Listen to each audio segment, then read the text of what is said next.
최 차장님 어서 오세요. 네, 고맙습니다. 네. 자, 그러면 한 분 한 분 빠르게 만나보도록 하겠습니다. 오늘은 3시 반 컷을 예고할 테니까요. 네. 너무 서운한 표정 짓지 마시고 동기 민동기 서는 기자님 박수로 맞이합니다. 네. 네. 3시 반 컷. 오늘도 3시 반 컷. 3시 반 상관없이 네. 방광을 부여잡고 네. 아니, 3시 반 컷. 방광을 부여잡는 마음으로 네. 각오를 단단히 다지겠습니다. 아, 다지지도 마세요. 왜냐하면 앞에 임태훈 소장님이 계시거든요. 아, 저분만 잘 컨트롤하면 돼. 네. 저분. 저 빨리 가야 돼요. 아, 좋아. 빨리 가셔야 돼요. 오, 다행이다. 야, 다행이야. 예. 저분. 왜 가는지 내용 들으면은 못 가게 하실 수도 있어요. 아니, 가. 오, 좋아. 고맙습니다. 네.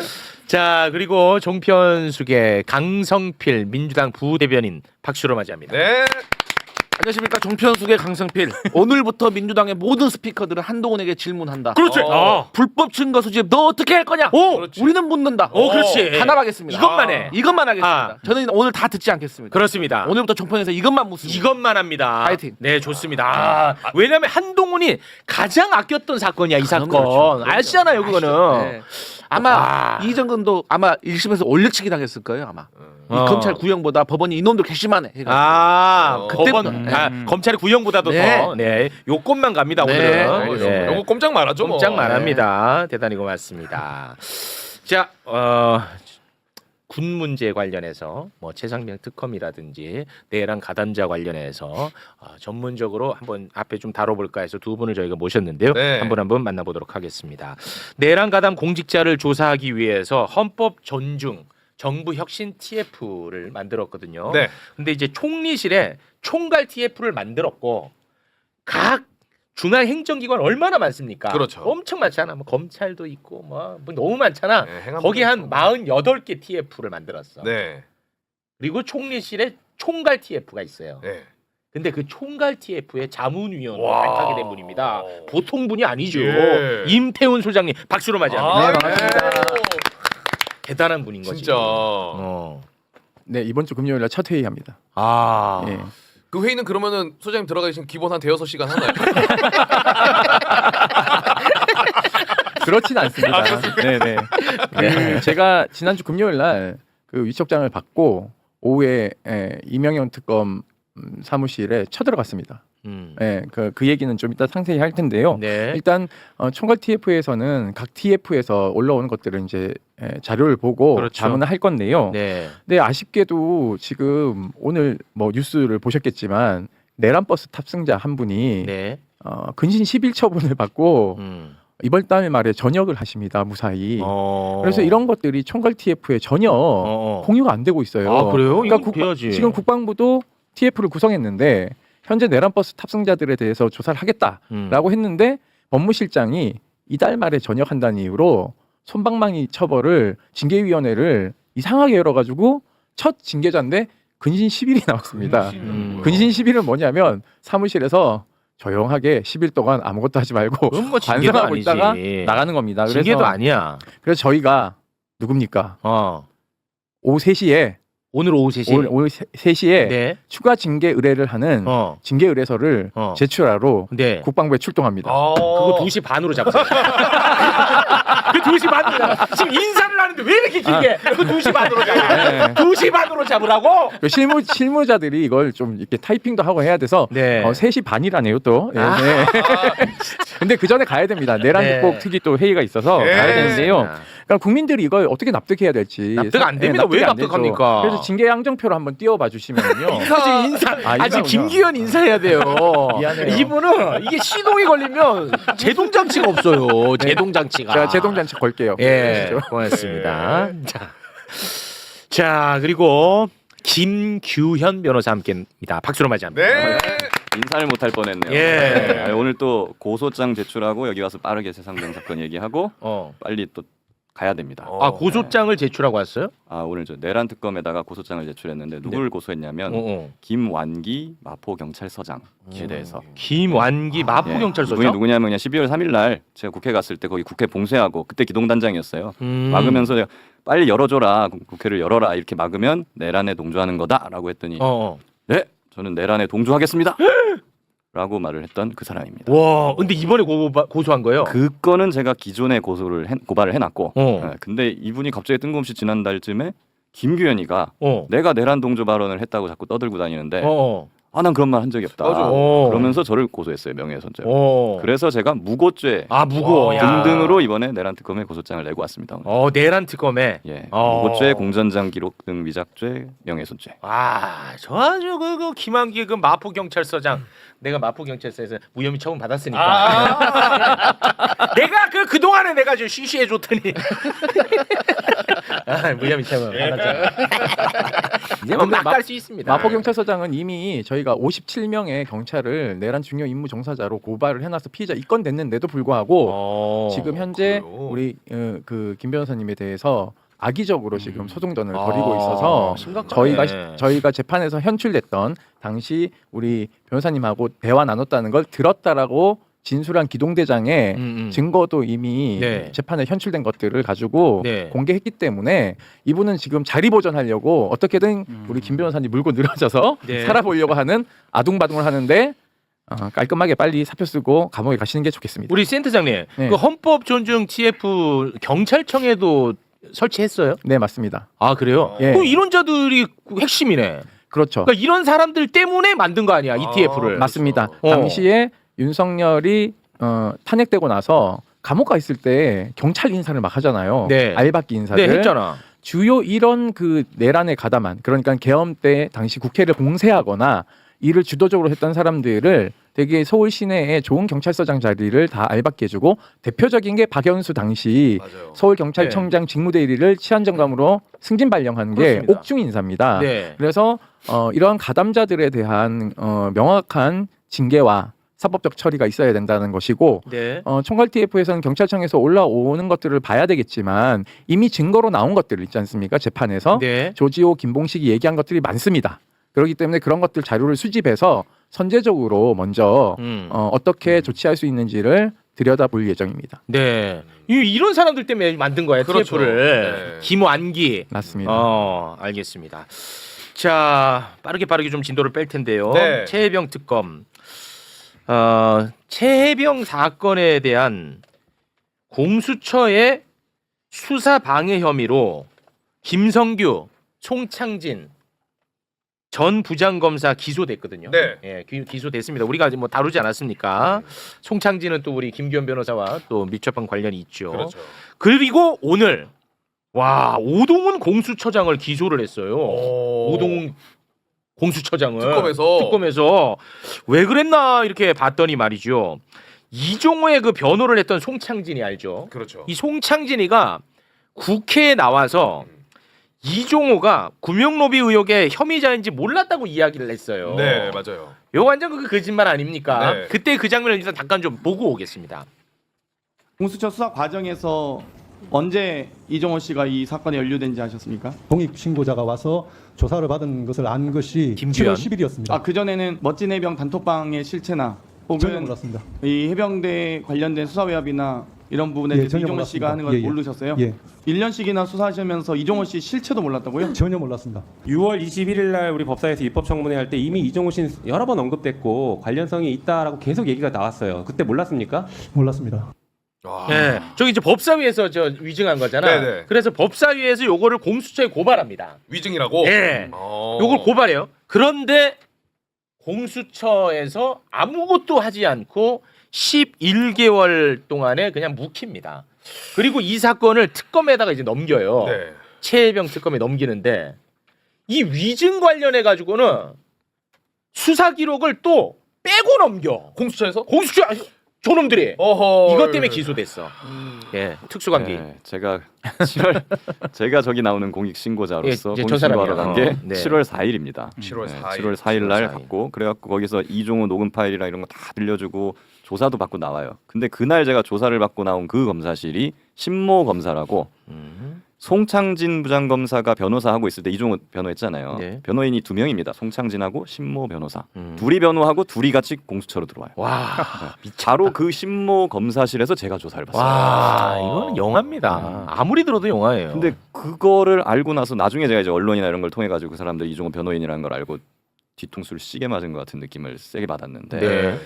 그래 놓고서는 송창진 전 부장검사는 일주일 정도 뒤에서야 이종호가 있었다는 사실을 이 사건에 존재한다는 걸 알았다라고 뒤늦게 나와서 거짓말을 하는 거죠. 거짓말이지. 그 부분에 대해서 지금 일단은 위증 사건이 있었던 거고 그러니까 위증으로 이번에 기소가 됐고 또 추가적으로 송창진, 김선규 이 사람들은 친윤 검사 라인으로 분류가 또 됩니다. 네. 그랬기 때문에 최혜병 사건 수사 공수처 수사가 굉장히 느렸잖아요. 네. 거기에 대해서도 이 사람들이 끊임없이 수사 방해를 했던 거 아니냐는 의혹이 있었는데 그것이 어느 정도 이번에 사실로 드러났고 네. 예, 예를 들면 뭐 곧 총선인데 왜 수사를 하냐 수사 멈춰라. 아. 총선 끝나고 나서 최혜병 특검법 통과되려 하니까 특검법 통과 안 되게 빨리 조사를 시작해라. 아. 이런 식으로 하고 그리고 송창진 부장검사 이거 나 영장 청구하면 나 사표 낼 거야. 이렇게 거의 반 협박을 하는 거죠. 네. 이런 것들로 지금 다 기소가 됐어요. 네. 그런데 오동훈 처장이나 뭐 다른 3명 간부들은 또 왜 기소가 됐느냐? 오동훈 처장은 이 사람들보다 높은 사람이잖아요. 그렇죠. 공수처 제일 높은 사람 아닙니까? 네. 이 사람들이 명백하게 노골적으로 수사 방해를 하고 있는데 그러면 자기가 바로 잡아야 될 거 아니에요. 그렇죠. 네. 그런 거 하지 마. 공정하게 수사해. 그리고 특검에다가 서류 다 넘겨. 이랬어야 되는 건데 그냥 송창진, 김선규 편을 들면서 하고 가만히 있었다는 거예요. 공무원이 해야 할 일을 제대로 안 하고 가만히 있으면 직무유기죄가 됩니다. 네. 그래서 오동훈 처장도 직무유기죄로 이번에 재판에 넘어간 거죠. 네. 참, 그러니까 이 최상병 사건이라는 게 본질이 수사 외압이잖아요. 수사 무마. 네. 근데 이 수사 무마의 수사 무마 사건이 돼 버렸어. 그러네요. 공수처에서. 야. 수사 무마를 수사라고 했더니 그걸 그걸 또 무마하는. 수사 무마의 수사 무마. 맞네. 네, 이것과 관련해서 이번에 최혜병 특검에서 다 기소를 했습니다. 네. 자, 그리고 오늘 굵직굵직한 소식들이 진짜 많거든요. 네, 네. 우리 김기현 변호사님 오늘 또 어떤 소식 전하겠습니까? 네, 이제 윤석열이 지금 윤석열 등등등등이 최혜병 특검에서 기소가 됐지 않습니까? 네. 그런 관련 자료들을 살펴보면은 네. 과연 윤석열이 이 사건에서 우리가 경로했다는 건 알고 있잖아요. 네. 어떻게 경로를 했는가? 음. 여기서 디테일이 상당히 많이 나옵니다. 네. 그래서 그 부분에서 한번 저희가 살펴봐야 될 것 같아서 네. 나왔는데 네, 어마어마합니다. 일단 한번 보시죠. 이거 다 아시다시피 23년 8월 2일 날, 7월 31일 날부터 8월 2일까지 윤석열이 대대적으로 경로를 하죠. 거기 그렇습니다. 동원된 게 800 7070 전화 아니겠습니까? 네. 거기서 일단은 박 대령이 그 지시를 어기고 경북경찰청으로 법대로 사건을 이첩하잖아요. 네. 그 소식을 전해 들은 윤석열이 또 난리가 납니다. 난리가 나서 여기저기 전화를 하는데 일단 저 3번 그를 한번 3번 봐주시면은 거기서 이시원 공직기강 비서관을 불러요. 네. 처음에는 윤석열이 조태용 국가안보실장한테서 보고를 받습니다. 음. 기록이 넘어갔답니다. 어떡하죠? 라고 하니까 어. 윤석열도 검사 출신이잖아요. 검사 출신으로서의 그 자존심, 뭐 자부심 이런 게 뭐 이상하게 높잖아요. 네. 그러니까 야, 조태용 너 법 잘 모르지. 넌 빠져 아, 임마. 이시원이 불러와. 검사 출신 네, 불러와. 검사 출신 이시원 공직기강 비서관을 불러와 가지고 얘기를 합니다. 얘기합니다. 네. 그리고 얘기를 하기 전에도 1시간 동안 7번 전화를 해요. 그 사람한테. 네. 그리고 그 내용이 이겁니다. 지금 보고 계시는 거. 그러면서 막 뭐 법률 검토가 제대로 된 거냐 이거 경찰이 그 국방부 장관 명을 어긴 거 아니냐 하면서 계속 얘기를 하는데 중요한 것은 여기 한번 보세요. 법률 전문가인 군검사의 의견을 전혀 듣지 않는 문제가 있다. 군사 경찰들이. 그러니까 이거를 반영하여 군사법 제도를 개선하라. 이건 뭐냐면 어떻게 경찰 놈들이 감히 검사 말을 안 듣고 말이야. 그러네. 이렇게 경로를 합니다. 그러고 또 4번 화면을 한번 봐주시면은 신범철 국방부 차관한테도 전화를 하는데 네. 막 또 경로를 하고 화를 냅니다. 여태 사태 파악이랑 대응 조치 안 하고 지금 뭐 하는 거야?라고 하면서 막 화를 내요. 그러고 이제 전화를 끊으니까 신범철 차관이 이거 전화 좀 늦게 받았다고 차관 XX라는 말을 듣네. 저 XX는 뭐예요? 새끼입니다. 새끼. 새끼예요. 네, 그래서 근데 차관한테 새끼라고 한 네, 거예요? 그래서 신범철 차관이 전화를 끊고 나서 내가 살다가 전화 좀 새끼라는 듣고 새끼 얘기를 들어서 자존감이 많이 상했나 봐요. 그래서 다 불었어요. 와, 아니 차관한테 대통령이 야 이 새끼야, 이 새끼 전화 늦게 받고 이 새끼. 진짜. 저요? 그러니까 그 당시에 신범철 차관 혼자 있던 게 아니라 회의하고 있었어요. 그죠? 그래서 그 국방부 고위 공무원들이 그 모습을 다 지켜봤습니다. 와. 그런데 이 사실이 굉장히 늦게 나왔어요. 이 그러니까 사람들이 겁이 말을 많이 안 해. 났던 거죠. 말을 안 하다가 이 사람 국정감사 때도 말을 안 했어요. 네, 맞아요. 그죠? 안 국정감사 때도 그 사람 불러가고 얘기 좀 해라 그랬더니 자기는 다 기억이 안 난대 막 한덕수처럼. 뭐 그러더니만 아마 그 사람이 특검 가서 다 부른 거. 다 불었나 봐. 다 부른 것 같고. 어쨌든 신범철 차관은 그 야 이 새끼야 뭐 이런 소리를 듣고 나서 네. 옆집에 좀 갔다 올게요 하고 국방부랑 대통령실 바로 옆에 있잖아요. 옆 건물로 쪼르르를 갔다 옵니다. 신범철이 네, 혼나러 갔다 온 거겠지. 대통령실. 그래서 열심히 혼나고 돌아와갖고 뭐라고 하냐면 선보직 해임 박정훈 대령 네. 선보직 해임하고 박정훈 대령. 기록은 회수해 옵니다. 사건은 조사본부로 가서 다시 재조사합니다. 어. 이렇게 받아가지고 하는 거죠. 그럼 이 그래서 말을 그때- 누구한테 듣고 왔겠어요? 그때 김동혁이 윤석열이지. 하명 수사를 받고 가서 인지 보고서 쓰고 이 일이 이제 벌어지는 겁니다. 사실은. 네. 그러니까 대통령은 이해람 중사 사망 사건 이후에 군사법원법이 개정된 걸 몰랐던 것 같기도 하고 알았어도 그거 무시해도 된다 이렇게 생각한 것 같아요. 네. 네. 그리고 이제 자, 5번 그래서- 빨리 가시죠. 네. 5번 보시면 윤석열이 이제 드디어 대단한 이제 놈입니다. 체포영장 어. 지시까지도 나옵니다. 박정훈 대령에 네. 대한 네, 직접 지금까지는 체포 윤석열의 직접 지시가 구체적으로 뭘 했는지 화는 냈다는데 그렇지, 그렇지. 구체적으로 이래라 저래라 한 게 나와야 네, 요게 이제 여러분 건데 이게 나와. 근데 여러분 이게 지금 굉장히 중요한 게 윤석열이가 직접 어떤 수사 외압을 가했는지가 지금 나오고 있는 겁니다. 그렇죠. 네. 최초입니다. 그게 안 나왔으면은 좀 애매해지는 그렇지, 거예요. 그렇지. 이게. 네.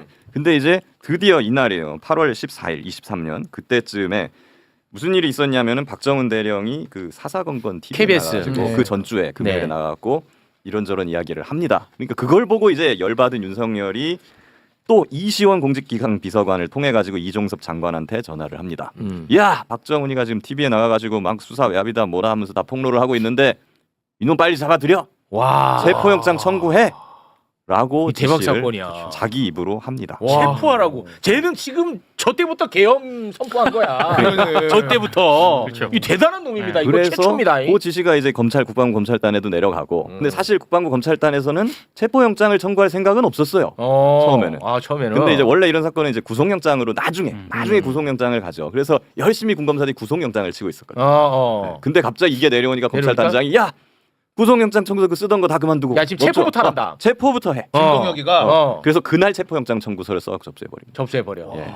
근데 이 체포영장 청구서도요. 네, 나중에 그 원래 편철해 놔야 되는데 싹 뺐어요. 빼버렸잖아. 네. 나중에 우리가 나중에 알았잖아. 나중에 그래서. 알았죠. 예. 그래서 이것도 사실은 범죄를 이제 본인들 6번으로. 범죄를 은닉한 거거든요. 어. 6번으로 가시면 돼요. 야, 우리가 나중에 알았잖아. 그래서 6번. 6번. 근데 이제 그날 당일날 청구를 했는데 그날 군사법원에서 기각했어. 밤늦게 이 체포영장 기각시킵니다. 와. 이 기각시킨 판사가 바로 윤유중이라는 군 판사예요.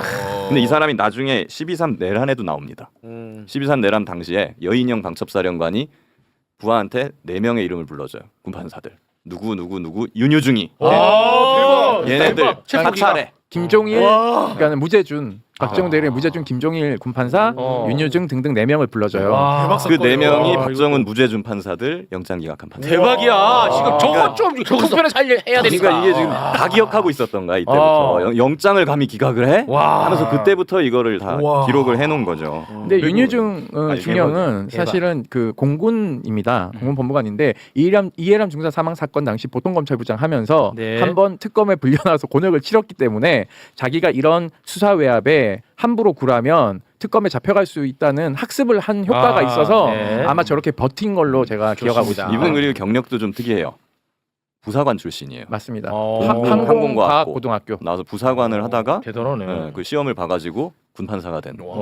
야, 윤유중. 근데 그분이 이 체포영장 청구 기각을 했는데 군 검찰은 박정훈에 대한 체포 시도 및 기각 사실을 은폐하기 위해서 체포영장 청구서, 관련 수사 보고서 등 관련 자료를 사건 기록과 기록 목록에 남기지 않고 은닉을 했다. 그렇습니다. 아. 이게 또 이게- 하나의 범죄입니다. 이게. 이 자체도 범죄가 그렇죠. 돼요. 지금 네. 공소장에 써 있는데 이 부분에 대해서 이게 범죄라고 특정해 놓진 않았거든요. 아. 그래서 사실 제가 이 부분에 대해서 뭐 직무유기, 공용서류 은닉 등으로 추가 고발을 저희가 해놨습니다. 네. 해놓은 상황이고요. 제가 사실 이거 하면서 수사 보고서나 이런 체포영장 청구서를 기록이나 기록 목록이 안 남기고 따로 은닉해 놓는다. 저도 검사 생활을 뭐 짧게 해봤지만 네. 본 적이 없어요. 제가 이거 확인하려고 제 동료 검사들한테 다 전화를 해봤어요. 야 이런 거 니 본 적 있어? 없어. 이거 은닉이야. 한 번도 없어요. 자, 은닉이에요. 은닉입니다. 그리고 또 대박 사건 또 있습니다. 그리고 7번 이 대박입니다. 이 미친놈입니다. 윤석열은 여러분. 이 미친놈이에요. 여러분 지금 대박 사건 계속 나오는 거예요. 정신 차리셔야 돼. 종편 적고 이게. 와, 이 미친놈입니다. 7번 가보시면 이제 임기훈이 나와요 여기서. 임기훈. 네, 윤석열이 어쨌든 임성근을 빼고 싶은 거잖아요. 네. 그렇지. 임성근을 빼고 싶어 하는데 말을 잘 안 듣잖아요. 지금 군사경찰들이. 이러니까 군사경찰 말을 안 들으니 군사경찰 다 없애버려. 야 군사경찰 이거 제대로 업무 못하네 이거. 전체 군 수사 인력 이거 절반 이상으로 줄여버려 이거. 그래가지고 임기훈한테 국방부에다 각군 수사단 그냥 국방부 직할로 다 통합시켜버리고 군사경찰 수사 인력 50%쯤 절반쯤 줄여버려. 그러면 한 400명이에요. 이게.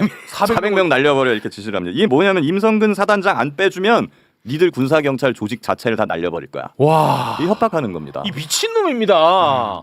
그러니까 국방부 조사본부 군사경찰이죠. 거기서 재검토를 하던 수사관들이 처음에는 좀 개겨요. 아 이거는 좀 못 빼겠는데요. 너무 확실한데요. 라고 막 얘기를 해요. 네. 근데 자꾸 이런 협박이 계속되니까 결국에 이게 한 3차, 4차, 5차까지 가가지고 결국 굴복을 하고 임성근을 빼는 거예요. 안 그러면 이제 400명 감축하라고 하니까. 그래서 자기들 다 날라가니까. 다 날아가는 거야. 그런데 이제 그 당시 조사본부에서 사건을 수사했던 군사 경찰들이 구멍을 다 만들어놨어요. 그러니까 외압이 있었다라는 것을 이종섭 장관의 외압이 있었다는 것을 곳곳에 좀 적시를 해놔서 아마 그런 것들이 최상병 특검에 많이 제출됐을 겁니다. 힌트를 조금 숨겨놨다. 네, 그렇습니다. 그리고 무엇보다도 이제 임기훈 중장과 그리고 이시원은 저런 범죄 행위를 예전에 서울시 공무원 간첩단 조작 사건으로 한번 했던 경험이 있잖아요. 네. 유우성 씨에 대해서. 그런데 이게 이제 기소유예 처분에 대해서 이제 국민들이나 정치권에서는 비난이 있긴 해요. 왜냐하면 범죄 행위를 했는데 어떻게 봐줄 수 있냐라는 건데 제가 저 정도 불면 이 정도. 사실은 왜냐하면 재판에 들어가게 되면 지금 내란 재판도 사실상 곽종근 사령관 이외에는 다 안 불잖아요. 그러니까 저런 진술은 하화자가 안에 녹음이 안 돼 있으면 맞아. 입증하기가 어려운데 네. 저런 진술을 하는 것으로 형량을 거래했다면 저는 좀 괘씸하지만 그래요? 그럼에도 불구하고 내란 수괴가 그러니까 수사 외압의 주체인 대통령이 헌법 위반한 것에 대한 부분을 입증하기 위해서는 그래? 아마 특검 입장에선 약간 고육지책이었을 거다라는 생각을 하고 있습니다. 어제 저희가 이제 임기훈에 대해서 기소유예 처분한 거에 대해서 분노했는데 맞아요. 지금 나오는 내용 보니까 어마어마한 걸 많이 불긴 했네. 그러니까 저도 화나긴 하지만 어제는 좀 상당히 이 부분에 대해서 우리 화가 같이 많이 이제, 났었는데 씹었잖아요. 이거를 제가 확인을 나중에 하고 나니까 그래도 뭐 조금 좀 바가지 쓰고 비싸게 사긴 했지만 맞아. 잘 샀다. 나도 좀 그런 생각이 들긴 하더라고요. 그런 생각이 들고 이시원이 굉장히 똑똑하기는 하다. 이 양반이 그러니까 하지만 박정훈 대령 체포하라고 윤석열이 얘기한 건 그쵸. 이시원이 그러니까 부가잖아요. 직접 지시 이건 되게 그러니까 중요해. 이시원 입장에서는 거기도 검사 출신이니까 윤석열이 직접 뭔가를 지시한 것만 안 나오면 이거는 무죄의 위험이 좀 있어요. 애매하거든. 애매해지는 거야. 애매할 그거를 수 있어. 이시원도 알아. 그러니까 아마 조사받다 이런 것 같아. 음. 안 그럼 자기가 검토했으니까. 그러니까. 근데 문제는요. 내가 불면 저는 어떻게 됩니까? 이러고 그냥 한 것 같아요. 저 임태훈 소장님 네. 지금 연기하는데 그걸 중간에 치고 들어오면 어떡해요? 그래서 제가 반성하고 아니 임태훈 소장님 아니 지금 한숨 연기를 하고 있는데 거기서 치고 들어오면 어떡해요? 죄송합니다. 반성할게요. 네. 아니 이제 저는 이런 생각이 드는 거예요. 그러니까 두 사람이 불었잖아요. 네. 사실은 기소유예 처분을 받았지만 윤석열 입장에서는 배신의 아이콘으로 상관없고. 남는 거고 윤 지지자들은 저 배신자들이라 생각하기 상관없고. 때문에 저 양쪽에서 다 요거도 먹는다 생각하고 있습니다. 그래서 네네. 더 문제제기를 안 하는 거고 그러니까 문제는 더 있는데요. 이 수사 외압에 하게끔 만든 구명 로비에 대한 부분이 수사가 지금 사실상 약간 봉착해 있는 상태입니다. 이종호 블랙펄 대표에 대한 수사는 경찰이 했습니다. 그러니까는 우리 김학의 그 사건 있잖아요. 그 사건 수사했던 강일구 총경이 가서 열심히 했는데 검사들이 이거 공소유지 못하겠다라고 배째고 누웠어요. 그러니까 이게 지금 어떻게 되는지가 관건입니다. 왜냐하면 윤석열을 경로하게 만들었던 구명 로비가 실체가 드러나는 게 전 중요하다고 생각하거든요. 네. 그렇기 때문에 여기에 대한 수사를 검찰이 파견 검찰이 고의로 방해하고 있다. 제가 금요일날 특검에 항의 방문 갔다 왔어요. 지난주 금요일에 최혜병 특검에 항의 방문 하러 갔다 오셨다고. 왜냐하면 그 생존 해병의 트라우마 진단서하고 의료기록 제출할 겸해서 군 검사들에 대한 기소를 하지 않는 것에 대한 항의를 하러 갔는데 제가 이제 특검 방에서 면담을 하고 있는데 특검이 잠깐 자리를 비웠습니다. 옆방에. 옆방은 유관석 특검보 방인 것으로 추정되는데 거기서 좀 시끄러운 소리가 나더라고요. 그러더니 누가 방문을 꽝 닫고 나와요. 그게 이제 검사예요. 그 검사인데 이종호 기소하면 자기는 공소유지 못하겠다고 방문 꽝 닫고 나오는 거예요. 왜냐하면 이게 검경 수사권 조정에서의 검찰청 폐지 이슈하고 연결되어 있는 겁니다. 그러니까 이종호에 대한 것을 기소를 하게 되면 그 정점에 있는 사람들이 드러날까 봐. 예를 들면 김건희라던가 이런 사람들이 추가로 드러날까 봐 파견 검사들이 저항하고 있는 겁니다. 거기서 말하는 파견 검사는 그냥 일반 검사예요? 일반 검사 군 검사 아닙니다. 아닙니다. 그리고 심각하네. 또 하나는요. 어제 저희가 유가족들이 김용원 네. 인권위 군인권 보호관에 대해서 김용원 사진 오랜만에 한번 보고 네. 가겠습니다. 이거 아주 정말 악명 높은 사람 아닙니까? 맞아요. 김용원 브레이크 사진. 없는 이 데네. 대단한 검사 출신 정말 대단합니다. 헌재 네, 헌재를 변태영업 단속 나왔을 때 주요 이력. 예, 주요 이력만 좀 읽어주세요. 오랜만에. 검사 시절 변태 영업 단속 나온 경찰 폭행, 어. 해수부 장관한테 일본도를 보내서 위협을 하고. 그렇습니다. 예. 이런 사람이 지금 현재 인권위 상임위원도 하고 네. 군인권 보호관 겸임을 하고 있어요. 이 사람이 이제 경찰, 검찰, 군대 이렇게 관장하는데요. 이 사람에 대해서 불기소 처분을 어제 내렸어요. 저희가 의견 최혜병 특검이. 냈는데요. 근데 이 문제는 이 불기소 처분한 검사가 성대웅이라는 부부장 검사인데요. 이 사람이 그 최혜병 안에서 검찰청 폐지에 대해서 3특검 안에 파견된 검사들이 반란을 일으켰잖아요.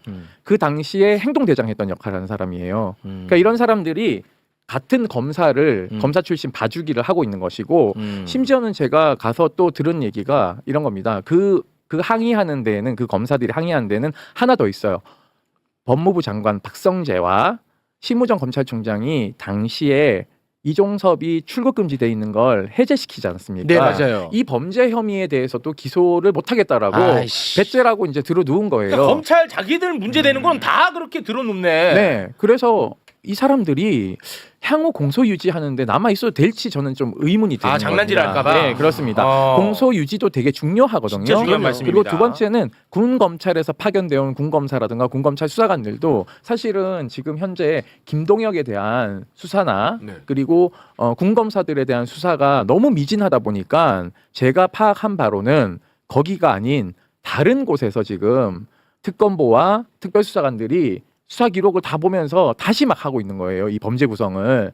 그러다 보니까 혐의 16개 중에서 한 3개, 2개밖에 기소를 못하는 상황이 발생하게 되는 겁니다. 네, 그리고 이 사람들이 또 공소유지에 남는데요.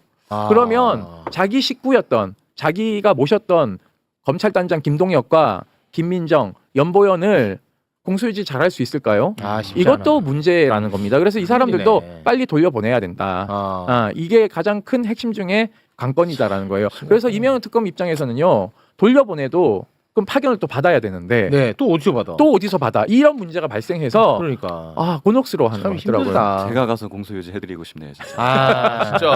이게 사건 관계자라 또 안 근데 뭐, 되잖아요. 이해 중돌이니까요. 예. 그리고 이게 사실은 보세요. 그러니까 윤석열이 이시원 공직기강 비서관한테 1시간 동안 7번 전화한다며 이게. 그거 다시 좀 띄워주세요. 너무 접한다고 중요하니까. 했을 때 이게 아니. 생각 아니 그저 체포하라고 한 거 좀 보여주세요. 예. 잠깐만. 요거는 기억을 해놔야 돼요. 그렇죠. 요거는. 저거하고 이제 박정훈 체포하라고 한 거. 아니 도대체 박정훈이 뭐라고 대통령이 저렇게까지 합니까? 막 그렇죠. 1시간 7번씩 전화를 하고 청탁이나 로비가 없었다면 대통령이 이렇게 할 수가 있나요? 이게 개별 사건에 대해서 안 되죠. 이런 게. 그러니까 분명히 결국은 이건 이유가 있는 김건희야. 거예요. 네. 김건희는 결국은 뭐 종교계 이종호 쪽으로부터 로비를 받은 거고 그렇죠. 김건희가 뚜껑 날라가서 윤석열 박살 낸 거야. 그 윤석열 그냥 오줌 질질질 이렇게 뭐 가지고 한 거야. 그죠. 지금 보십시오. 내란 특검도 지금 김건희 수사를 하다가 거기서 막히고 막 그러고 있잖아요. 모든 게 지금 김건희 앞에만 가면 다 멈추는데 물론 그게 어려운 것도 현실적으로 있어요. 왜냐하면 윤석열은 수많은 사람들한테 막 지시를 하고 하니까 그 사람들이 다 특검 가서 불겠지만 김건희는 윤석열한테만 지시를 하니까 그렇죠. 이게 윤석열이 입국 닫고 있으면 이거 뭐 어떻게 할 수가 없잖아요. 맞아요. 그 중요한 문제 중에 하나가요. 그 군 검사들의 비위 사실, 그러니까 범죄 혐의 한 16, 17가지 중에서 핵심적인 게 몇 가지가 있어요. 허위의 그 공문서 작성과 구속영장 허위로 청구한 것이 증거가 뭐냐면 박정훈 대령이 증거인멸했다라고 얘기하는데요. 박정훈 대령은 핸드폰을 포렌식을 제출했고 포렌식 결과 문자 지운 게 스팸 10개밖에 없어요. 그러면은 한 100% 중에서 몇 퍼센트 안 되는 것이 증거인멸가 될 수가 없는 게 하나 있고 두 번째 사실 확인서를 써준 부하들의 진술을 강요에 의해서 했다고 강요죄까지 적용을 시켰고 심지어는 경로가 망상이다라는 것까지 적시해놨어요. 맞아. 그러니까 이런 것들이 명백함에도 불구하고 특검 내에서 검사들하고 군검사들이 김동혁 등 군검사들을 피해자에 대한 공소권 남용 혐의로 인정하지 않으려는 이유 중에 하나는 앞으로 있을 정치 검사들 오늘 뭐 무죄나고 뭐 이런 것들이 있지 않습니까? 그리고 대장동 사건 등등에 대한 부분에서 본인들이 공소권 남용으로 기소될까봐 맞아. 겁을 내는 거예요. 왜냐하면 헌정사상 군검사 검사 통틀어서 공소권 남용으로 기소되는 것은 최초입니다. 네. 그렇기 때문에 이러한 도미노 현상이 일어날까봐 순방 치안으로 군 검사 기소를 적극적으로 안 해서 연대에서 막고 있다. 맞아. 그렇기 때문에 이 연대의 벽을 빨리 허물어야 된다. 네. 이거는 또 다른 범죄 혐의다. 알겠습니다. 네. 하여간 저 오늘 할 얘기는 저 다 했어요. 네, 이제 가셔야 돼요. 빨리 가야 아, 돼요. 하- 저희도 가는데 들을 얘기 다 제가 들었어요. 이걸 후원 보니까는 제가 요즘 변호사 하면서 돈을 벌어야 되는데 막 김한기 서장이랑 막 소송 전하고 이러느라고 제 일을 잘 아유. 못하는 것 같아요. 그래서 제가 네. 이거 써봤어요. 뭘 지금. 썼어요? 아, 보이지도 정의규현 않아. TV 안 보이지도 않아. 정의규현 정의규현 회화 이런 거죠. 구독. 써봤어요. 후원 부탁드립니다. 네, 후원은 정의규현 정의규현 TV 유튜브에 오시면 할 수 네. 있습니다. 우리 그 김규현 변호사가 사실 그 이분도 생활인이잖아요. 그럼요. 그렇죠. 가정도 있고. 네. 근데 이 사람은 여차저차 하다가 이렇게 된 거거든요. 진짜. 무슨 뭔가 그 계획하에서 여기까지 온 게 아니야. 여차저차 해서 자기가 그 카톡방에 들어있던 사람이라서 여기까지 온 거예요. 정의를 쫓아서. 예. 생업 다 포기한 거야 사실은. 그렇죠. 맞아요. 네. 생업만 생각했으면 3부 들어가서 한탕 땡겼으면. 한부 내일 체크했겠지.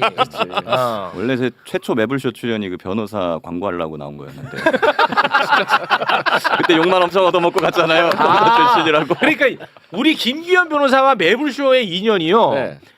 이 체해병 관련해서 인연이 됐던 게 아니에요. 아, 그래요? 예, 다른 이제 법률 관련해서 한번 그냥 나온 거야 검사 출신으로. 아, 근데 그때 되게 뭐라고 하시는 거 같은데. 욕만 바가지로 했죠 제가. 검사 출신이라고? 예.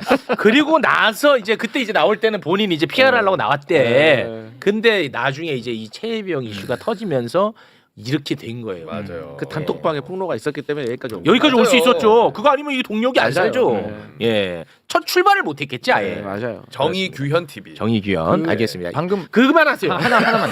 방금 내란 특검에서 국무총리 한덕수에 대해서 15년 구형을 했다고 하는데요. 내란 속보 떠서 뭐라고 다시 네. 다시.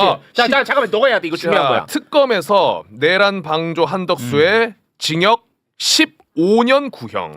구형입니다. 구형. 적은데. 약합니다. 한번 올려치기 15년 너무 약한데. 아니 근데- 내란 방조 혐의만 있는 게 아닙니다. 내란 총사자지. 예, 중요 임무 종사 종사- 혐의가 추가가 됐거든 기소가. 근데 15년이면 이게 그 지금 일단 이진관 판사가 어떻게 판결하는지 좀 지켜봐야 되고요. 검사의 구형보다 올려치기 할 수도 있다는 것을 염두에 두시면 좋을 것 같고 내란 특검 관련해서 하나만 말씀드리면 현재 그 조희대 대법원장과 천대엽 법원 행정처장에 대해서 군인권센터가 고발을 해놨습니다. 그 내란의 밤에 뭘 했는지 내일 고발인 정식 조사 통보를 네. 받았어요. 그래서 내일 가서 좀 조사를 열심히 받고 올 거고요. 알겠습니다. 두 번째는 그 내란 버스 탑승자 아까 얘기한 김상완 육군 법무실장에 대해서 지금 현재 솜방망이로 근신 10일 처분한 것에 대해서 징계 양증을 저희가 좀 봤는데요.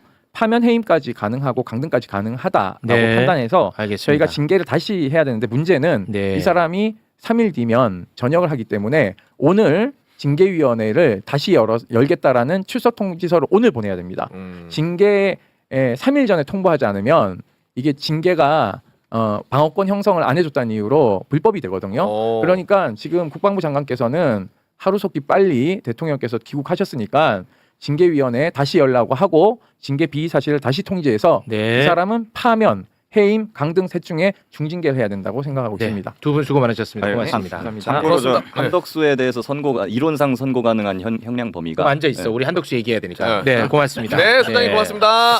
아, 이거 15년은 진짜 너무 심하네. 그러니까요. 아니 내란이 장난이에요? 아, 지금 이 뉴스 퍼지니까 지금 민주당 측에서 지금 거의 대부분의 지금 모든 메신저에서 너무 약하다 어떻게 이럴 수가 있냐. 아니 내란이 난리니까. 장난이야? 예. 야 사형 무기징역이 지금 부족할 판에. 이게 지금 보면 이론상으로는 한덕수한테는 최대 사형까지 가능하고 그렇죠. 네. 이론상 최저를 하면 얼마까지 깎이냐면은 1년 3개월까지 아, 이론상으로. 이론상으로는 그 어떻게 보면 산술적으로 그냥 딱 중간 한 거예요 이거. 아, 말 나온 김에 그러면 이 한덕수 이야기부터 좀 하고 가야 될 것 같습니다. 네. 예, 지금부터는 판사 출신 김승원 의원과 함께 이야기 나누겠습니다. 박수로 맞이하겠습니다. 네. 안녕하세요. 반갑습니다. 김승원입니다. 아, 굉장히 지금 충격입니다. 저는 개인적으로 지금 네, 오늘 굉장히 그 역사적인 날이거든요. 첫 구형. 내란과 관련해 가지고는 오늘 이제 첫 구형이 있는 날이기 때문에 이 정말 역사적인 날인데 내란 특검에서 한덕수에 대해서 15년을 구형했다는데 판사 출신으로 어떻게 보십니까? 아니 원래 방조로 기소할 때부터 좀 껄쩍지근하지 않았습니까? 네, 내란 특검이 방조만 했죠. 예, 방조로 기소할 때부터 그랬는데 그거는 이제 징역 5년 이상 아닙니까? 네. 근데 이제 이진관 부장판사가 딱 재판을 하면서 아니 이거는 방조가 아니라 중요 임무 종사자 아니냐. 그렇습니다. 공장 변경 검토해라. 그래갖고 이제 바꾼 거잖아요. 맞습니다. 그래서 저는 최소 무기나 아니면 20년 정도는 구형할 줄 알았는데 15년 구형했다고 하니까 지금 이제 이 내란이 약간 그 범죄단체 조폭처럼 구성이 돼 있잖아요. 네. 매니가 윤석열이고 그다음 김용현이고 한덕수가 세 번째나 네 번째 정도 되는 것 같은데 한덕수가 15년이면 그럼 김용현은 뭐 20년이나 아니면 무기징역. 뭐 그렇게 생각하니까 윤석열을 사형구형 안 할 수도 있겠다 그 생각까지 좀 듭니다. 야, 15년을 너무 낮춰버렸어요. 예, 넘버 3를 너무 무시를 했는데요. 아, 그리고 거짓말을 우리가 지금 재판 과정에서 본 게 한두 개가 아닌데. 한덕수. 아니 일단은 그 한덕수의 내란 방조는 뭐 너무 명확합니다. 뭐 CCTV 너무나 확실한 증거가 있죠. 자 그러면 내란 중요 임무 종사 혐의는 입증이 어느 정도 됐느냐? 이것도 제 관점에서는 100% 됐습니다. 당시 총리로서 계엄을 위해 할 수 있는 일을 다 했거든요. 그렇죠. 국무회의 정족수가 미달될까봐 그것을 한덕수가 다 꾸린 거 아닙니까? 맞아요. 그리고 반대할 사람은 빼고 찬성한 사람들만 할 사람들만 추려가지고 불렀단 말이에요. 그렇습니다. 심지어 송미령 장관한테 처음으로 독촉까지 했습니다. 빨리 오라고. 그 외형을 완벽하게 맞춘 한덕수 중요 임무 종사 행위를 했잖아요. 그 이후에 강희구가 작성한 계엄 사후 선포문에 서명까지도 서명하고 뭐 그거 뭐 증거 인멸하고 한 것도 있는데 네. 이제 가장 중요한 게 내란 중요 임무 종사자로서 행위를 했느냐? 했잖아. 했습니다. 했고 범죄 후에 정황도 구형에 참작을 많이 하는데 한덕수는 사실 권한대행으로 내란 범죄를 감춰주려고 했죠. 옹호를 했죠. 그 다음에 자기가 직접 이제 플레이어로 뛰어서 대선 후보가 돼갖고 이 내란 범죄를 완전히 그러니까 감추려고 하지 않았습니까? 그런 것들과 함께 이 공소사실에 대해서 하나도 인정을 거의 안 하잖아요. 위증 하나 인정했나요? 그것도 그냥 확실한 증거가 나오니까 네. 그렇게 반성의 여지가 전혀 한덕수는 없는데 딱 하나 인정했습니다. 네, 딱 하나. 헌재에서 위증했다. 네, 요거 네. 딱 하나 인정했어요. 예, 예. 네. 그러니까 반성의 기미도 전혀 없죠. 없는데 이런 사람을 어떻게 거의 제가 볼 때는 최저형을 갖다가 구형한 것 같은데요. 1심에서. 아쉽습니다. 야. 굉장히 아쉽습니다. 잠깐 한덕수의 혐의를 입증할 만한 그냥 뭐 영상 그 법정에서의 영상 정도 다시 한번 좀 저희가 꾸려봤는데 짧게 좀 보고 오겠습니다.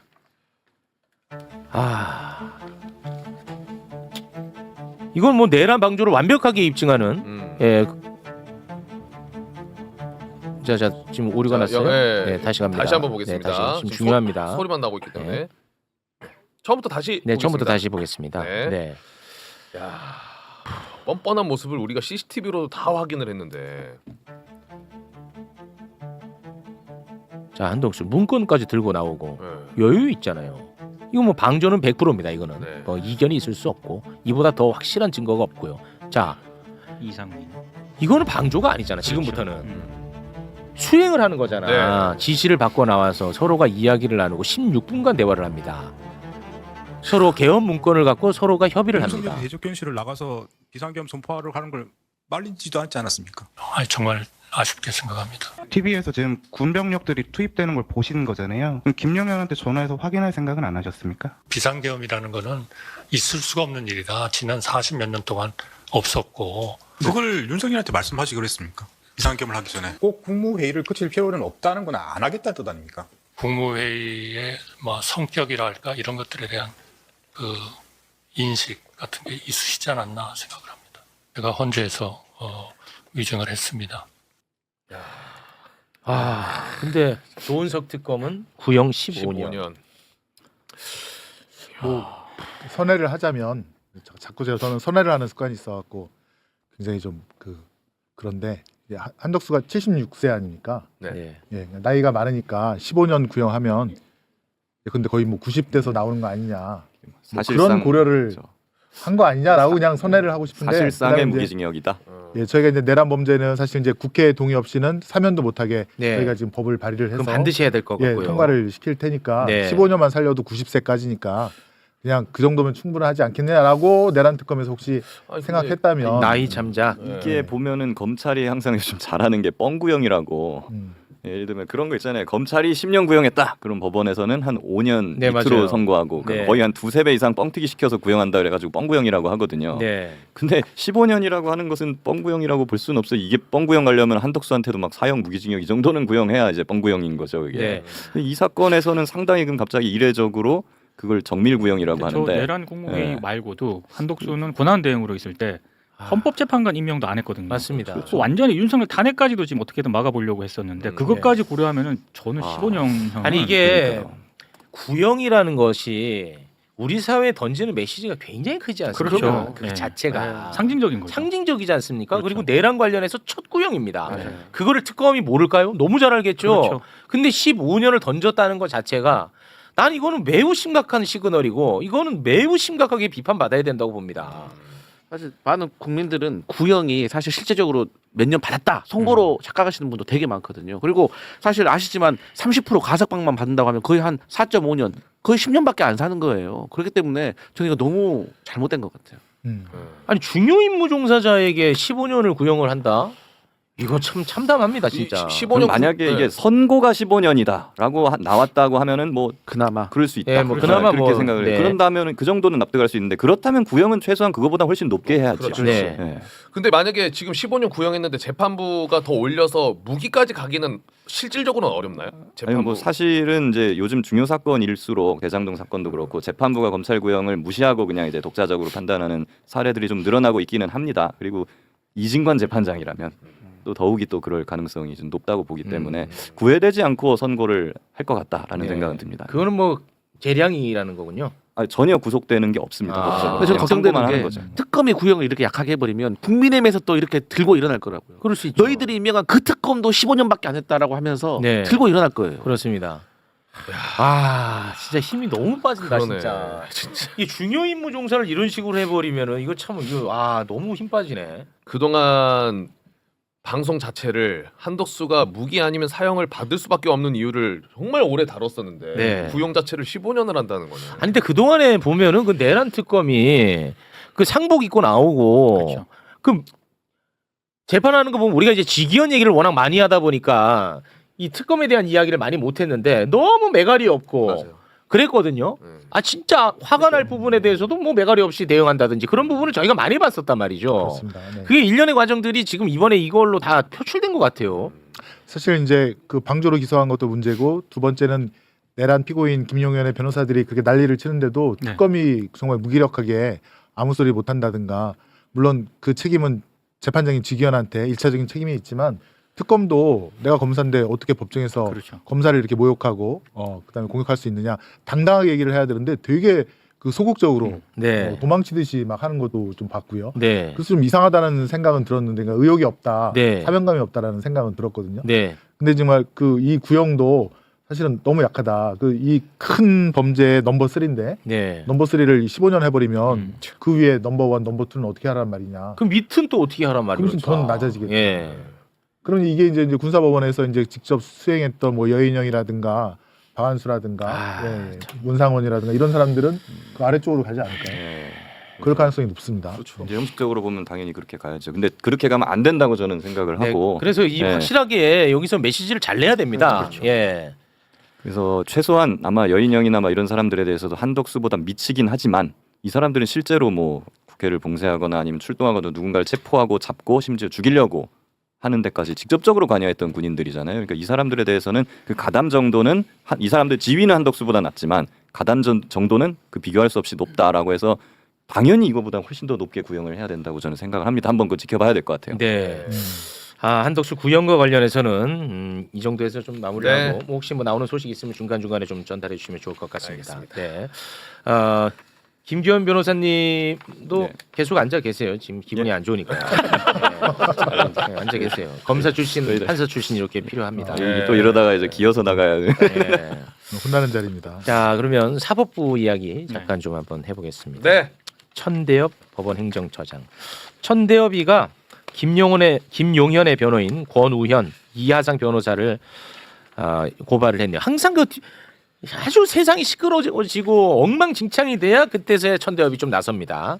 네, 고발했죠. 네, 사법 질서 전체에 대한 중대한 범죄 행위로 규정을 하고요. 법적 대응에 나선 그런 상황입니다. 일단 법정 모욕, 명예훼손 등의 혐의를 적용을 했고요. 그 김용현 변호인 2명에 대해서 이렇게 지금 고발을 했고요. 네. 감치 명령 받은 지 6일 만에 참 너무나도 제 기준으로 봤을 때는 늦게 지금 그렇지. 대응을 한 것 같습니다. 네. 서울중앙지법 차원에서도 좀 나선 게 있던데요. 네, 대한변협 등에 통보를 했습니다. 두 변호사들에 대해서 징계 사유가 발생을 했다고 일단 통보를 했고요. 네. 그리고 지금 뭐 이진관 판사 같은 경우에는 감치 명령을 재집행하겠다고 이미 입장을 내놓은 그런 상황입니다. 네. 그런데 좀 오히려 적반하장으로 이 두 변호사 있지 않습니까? 네. 감치 명령이 위법이라고 주장을 하면서 오히려 이진관 판사를 형사 고발을 하고요. 손해배상까지 청구를 한 그런 상황입니다. 감치 명령 때문에 정신적 피해를 입었다는 뭐 거죠. 그렇다라고 주장을 하고 있습니다. 네. 그래서 지금 변협 차원에서도 아까 뒤늦게 입장 나온 게 이 두 변호사 조사위에 직권 회부하겠다라는 입장까지 나왔더라고요. 변협에서도. 네. 근데 나는 여기에 대해서 천대엽이한테 한마디 하고 싶어요. 천대엽이가 이번에 그 고발하면서 고발의 이유를 얘기를 했는데 네. 그 보면은 재판 제도에 대한 신뢰를 떨어뜨려 법치주의를 훼손하게 된다라는 네. 거거든. 네. 그 지기현이가 만든 거야. 아. 지기현이가 그러네. 지기현이 방치했잖아. 그래서 만든 거야. 지기현이도 같은 이유로 고발해. 그리고 천대엽 씨, 천대엽도 같은 이유로 고발해. 스스로를 아니 진짜 이거 방치해서 이런 일 발생한 거잖아. 사실 생각해 보면 이건 지기현 재판장이 고발을 해야 되는 상황인 그렇죠. 거죠. 네, 근데 사실은 그걸 그렇죠. 안 하고 대법원이 직접 나서서까지 고발을 하게 만들었다. 내가 안 해가지고 나의 상사의 상사가 대신 나서서 고발했어요. 네. 그 상사 입장에서는 이 직원이 어떻게 보이겠어?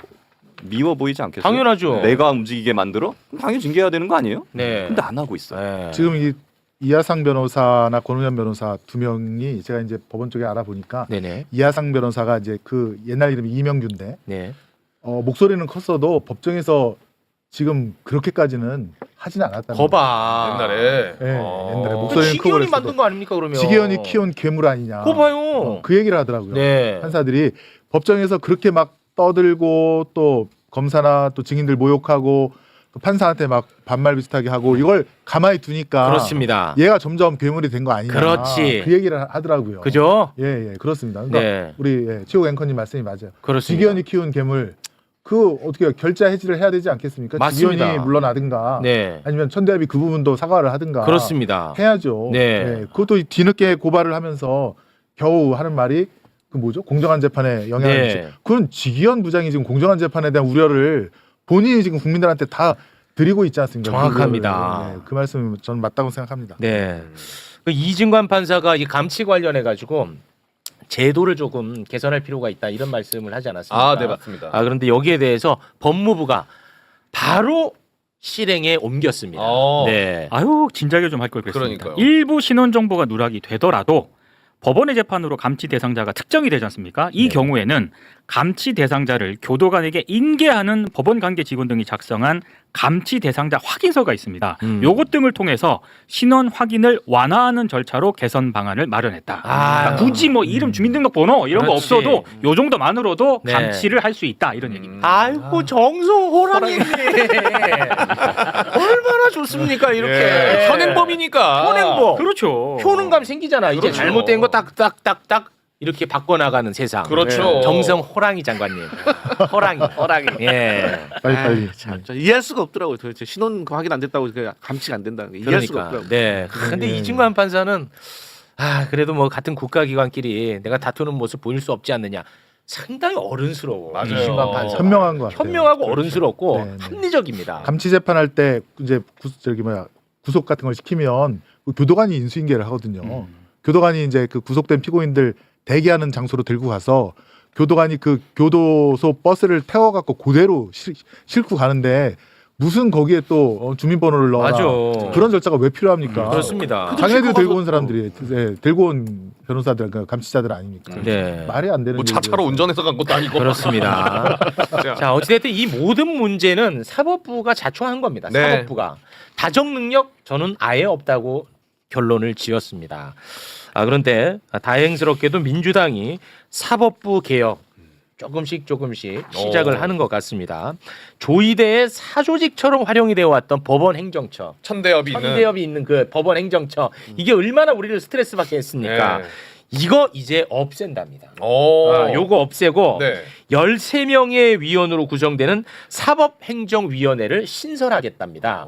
자, 그럼 구성이 어떻게 되는지 짧게 한번 좀 보여줄까요? 자, 위원장은 대법원장이 겸임하거나 아니면 대법원장이 임명하는 사람을 또 위원장을 좀 임명을 하고요. 그리고 대법원장 지명 법관 1명, 그리고 전국 법원장 회의 추천 법관 1명, 법원 공무원 노조 뭐 추천이라든가 이런 비공무원들 있지 않습니까? 네. 그리고 비변호사 이런 쪽에서 1명을 추천을 하고, 그리고 지금 또 보면 13명인데 네, 13명. 뭐 대한변호사 협회장 추천도 1명 있고요. 대한변호 그 변협을 그 왜 넣었어 그거? 저도 불만이에요.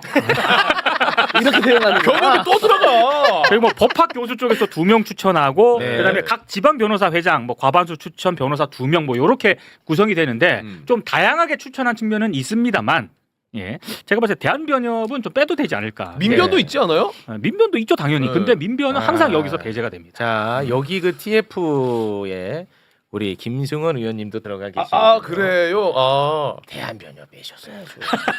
대한변협 고민이 많았는데요. 일단 회장 추천은 아니고요. 대한변협에서 변호사들로부터 추천을 받고 거기서 어떤 투표를 통해서 네. 한 명을 갖다가 선발하는 걸로 그렇게 정리가 돼가고 있습니다. 회장 추천은 아닙니다. 그래서 조금 좀 이렇게 우회적으로. 여기 올 때마다 그냥 가슴이 철렁거리고. 미리 말하면 천기누설되니까. 의원님 그러면 이번에 그 사법부 개혁과 관련해서 좀 첨언을 좀 해주시죠. 사실은 이게 반성적 고려에서 나온 겁니다. 2017년도 박근혜 때 사법농단, 그때 양승태 대법원장 치하에 법원행정처를 그때 폐지한다고 했었는데 네. 그걸 못하니 또 조희대 사법부가 이런 12.3 불법계엄에 동조했다는 그런 여러 가지 그런 증거들이 나오고 있지 않습니까? 네. 그러니까 반성적 고려에서 이번에야말로 조희대 사법부의 핵심인 법원행정처를 폐지하고 네. 그 위원을 13명으로 늘려서 합의제 기구를 만들자. 독재자 조희대를 더 이상 나오지 않도록 그렇죠. 하자. 그게 이제 핵심입니다. 네. 그리고 거기에는 사실은 이제 헌법재판소 소장이 추천하는 1인도 있고요. 또 그다음에 판사 회의에서 추천하는 또 그 네, 후보자들도 그렇죠. 있고, 그렇습니다. 그다음에 법원 공무원이 한 15,000명 되는데 거기서 추천하는 또 위원도 1명 있고, 네. 그다음에 아까 말씀드린 대로 교수라든가 그렇게 되는데 이런 또 이제 인권이라든가 약자를 위해서 노력하시는 분들도 계시는데 어쨌건 이 합의부 기구이기 때문에 법원 전체의 인사라든가 예산이라든가 징계라든가 이런 것들이 다 합의에 의해서 민주적으로 운영이 될 것이다라는 좀 기대를 갖고 있습니다. 네, 그렇습니다. 알겠습니다. 이거는 앞으로 진행됨에 있어서 좀 걸림돌이라든지 우려되는 지점은 없습니까? 역시 보수 언론이 똘똘 뭉쳐서 네. 사법부의 독립을 흔든다든가, 뭐 그렇겠죠. 네, 이런 언론 플레이, 사법 행정권을 침해한다. 요 논리로 치고 들어오겠죠. 그렇습니다. 네. 그건 어떻게 좀 방어가 가능할까요? 지금 예컨대 비교법적으로 미국 같은 데는 판사를 이제 그 선출직으로 선거에 의해서 선출하는 나라도 있고, 또 유럽 중에는 법무부 장관이 또 임명하도록 하는 나라들도 있고, 세계 여러 나라에서 우리나라와 같은 사법부를 위한 이런 법원행정처 같은 조직은 없다. 네. 비교법적으로 따져봐라. 뭐 이런 등등의 논리를 좀 펴야 될 것 같고요. 제가 볼 때는 12월 3일 날 특히 이제 조희대 법원행정처가 이 불법 계엄에 동조하는 어떤 행위를 했는지가 그렇죠. 내란 특검 수사에서 나오기 시작하면 네. 국민적인 여론도 네. 상당히 사법부 개혁에 대해서 그렇습니다. 힘을 좀 받을 것 같습니다. 네. 이것도 역시 내란 특검에서 좀 힘을 내야 됩니다. 그 이제 요걸 가지고 이제 다 위헌이라고 지금 보수 언론이 그렇죠. 국민의힘에서 주장을 네네, 하는데요. 맞아요. 네. 한마디만 받아쳐드리면은 네. 헌법 101조에 뭐 사법권은 법관으로 구성된 법원에 속한다. 요걸 근거로 하는 거예요. 법관으로 구성된 법원이 사법권을 행사해야 되는데 인사 예산 이것도 사법 행정권이니까 사법권이다. 그러니까 이거는 법관들만 행사해야 돼. 안돼 왜 법관이 아닌 애들이 자꾸 들어와가지고 하려고 하는 거야. 맞아요. 그러니까 이거 위헌이야라고 주장을 하는 거거든요. 네. 그런데 그런 식으로 따지면 우리 대법관 추천할 때요. 네. 대법관은 헌법에 대법원장이 제청해갖고 대통령이 임명한다 이렇게만 돼 있어요. 근데 실제로 보면은 대법관 추천위원회라는 걸 둬가지고 그러네. 거기서 추천을 하면은 그 사람을 대법원장이 제청을 하고 있거든요. 그러네. 근데 그 대법관 후보 추천위원회는 판사 3명인가밖에 없어요. 14명 중에 다 왜 그것도 다 위헌이에요? 지금 이미 그렇게 하고 있는데. 그러네. 그러니까 이 사람들 주장 말이 안 돼. 말이 안 되네. 좋았다. 네. 그거 앉아 있으니까 좋잖아 지금. 지금 위기 국면에 서로 힘을 합쳐야지. 좋았습니다. 네. 네. 근데 대법원장이 위원장을 직접 만든다는 건 좀 위험하지 않습니까? 이안인데요.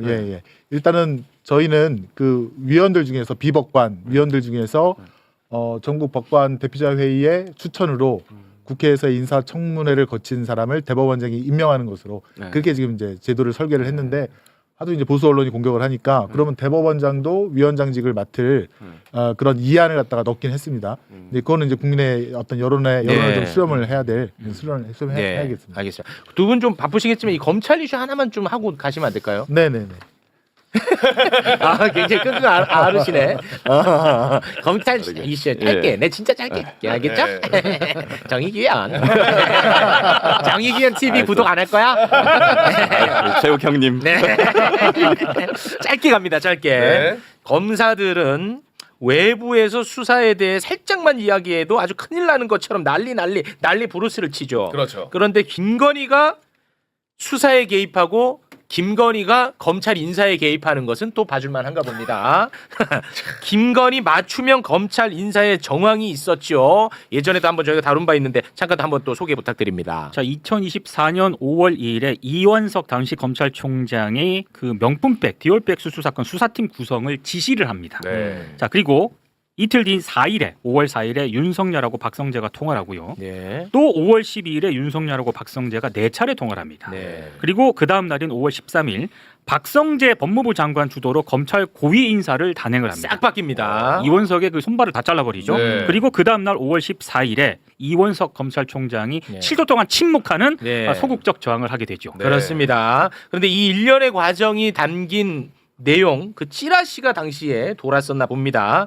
내란 특검이 이제 2024년 5월 15일 김건희하고 박성재가 주고받은 텔레그램을 복원을 했는데 네. 그때 이제 그 김건희가 그 찌라시를 보냈다는 거예요. 다시 한번 또 소개해 주시죠. 찌라시 내용이 재밌습니다. 이원석 총장이 대통령실로부터 사퇴 요구를 받으니까 이에 대한 항의성으로 김건희에 대한 신속 수사를 지시했고 결국 수사팀 지휘부가 교체됐다. 이 지라시를 김건희가 박성재에게 네. 보냅니다. 요까지 저희가 예전에 한번 전달했어요. 맞아요. 그런데 이것만 보내지 않았을 거다. 다른 텔레그램 내용이 궁금하다. 요런 얘기까지 하고 요거 이제 마무리가 됐는데 네. 다른 텔레그램 내용이 이번에 공개가 됐는데요. 김건희는 자신과 관련한 수사를 그냥 법무부 장관한테 직접 지시를 해버립니다. 한번 좀 볼까요?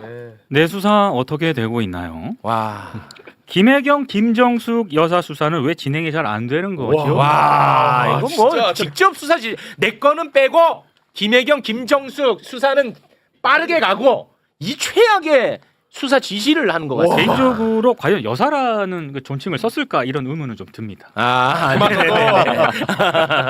이 진짜 무슨 그 후궁 암투물 드라마 같은 거 보는 것 같아요. 아, 레전드입니다. 황후가 이제 막 다른 그 사람들에 대해서 네. 사약을 보내라.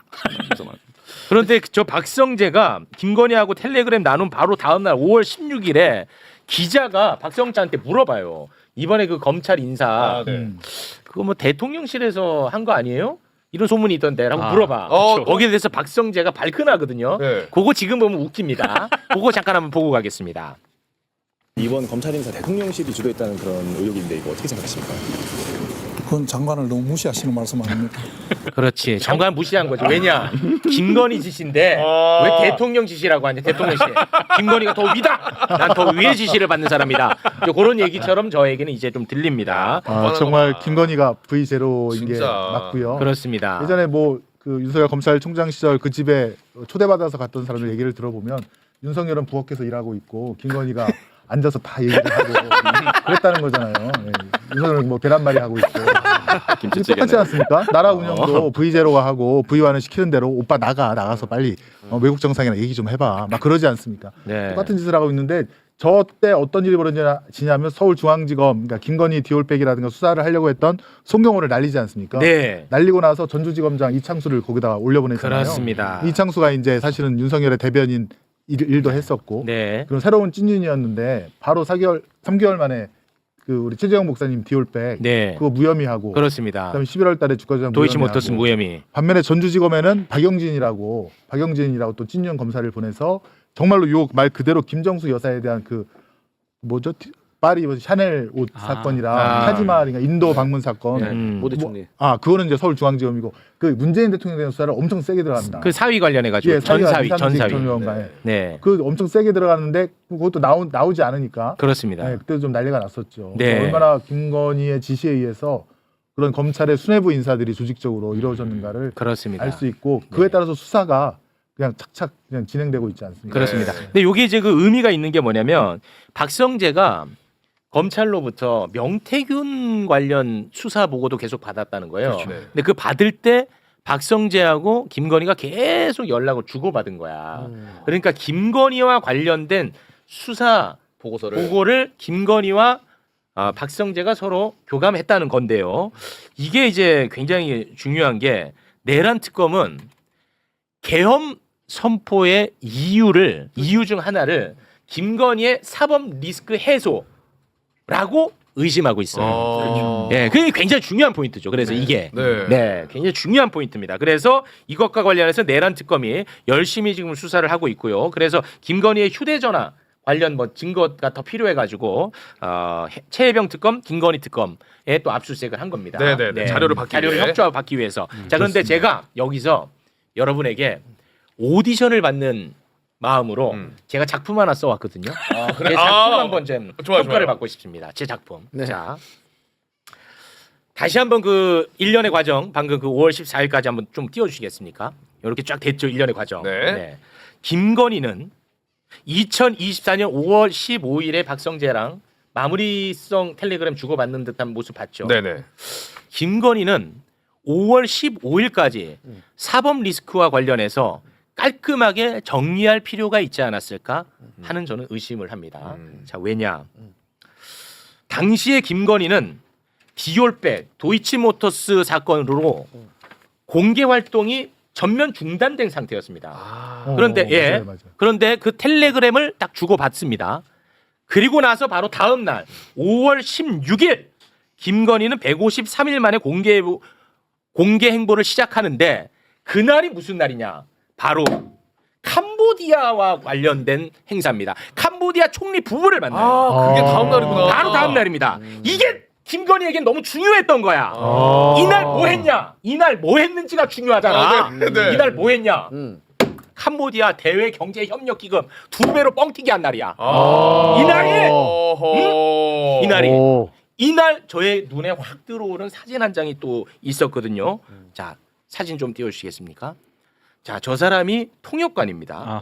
네. 그런데 저 사람이 윤석열이 퇴임한 이후에도 주 캄보디아 대사관에서 근무를 한 사람입니다. 맞아요. 캄보디아. 이 날이 김건희에게 너무 중요한 날이었기 때문에 5월 15일 사법 리스크가 마무리될 필요성이 있었던 것 아니겠느냐. 어떻게든. 캄보디아. 제 작품 어떻습니까?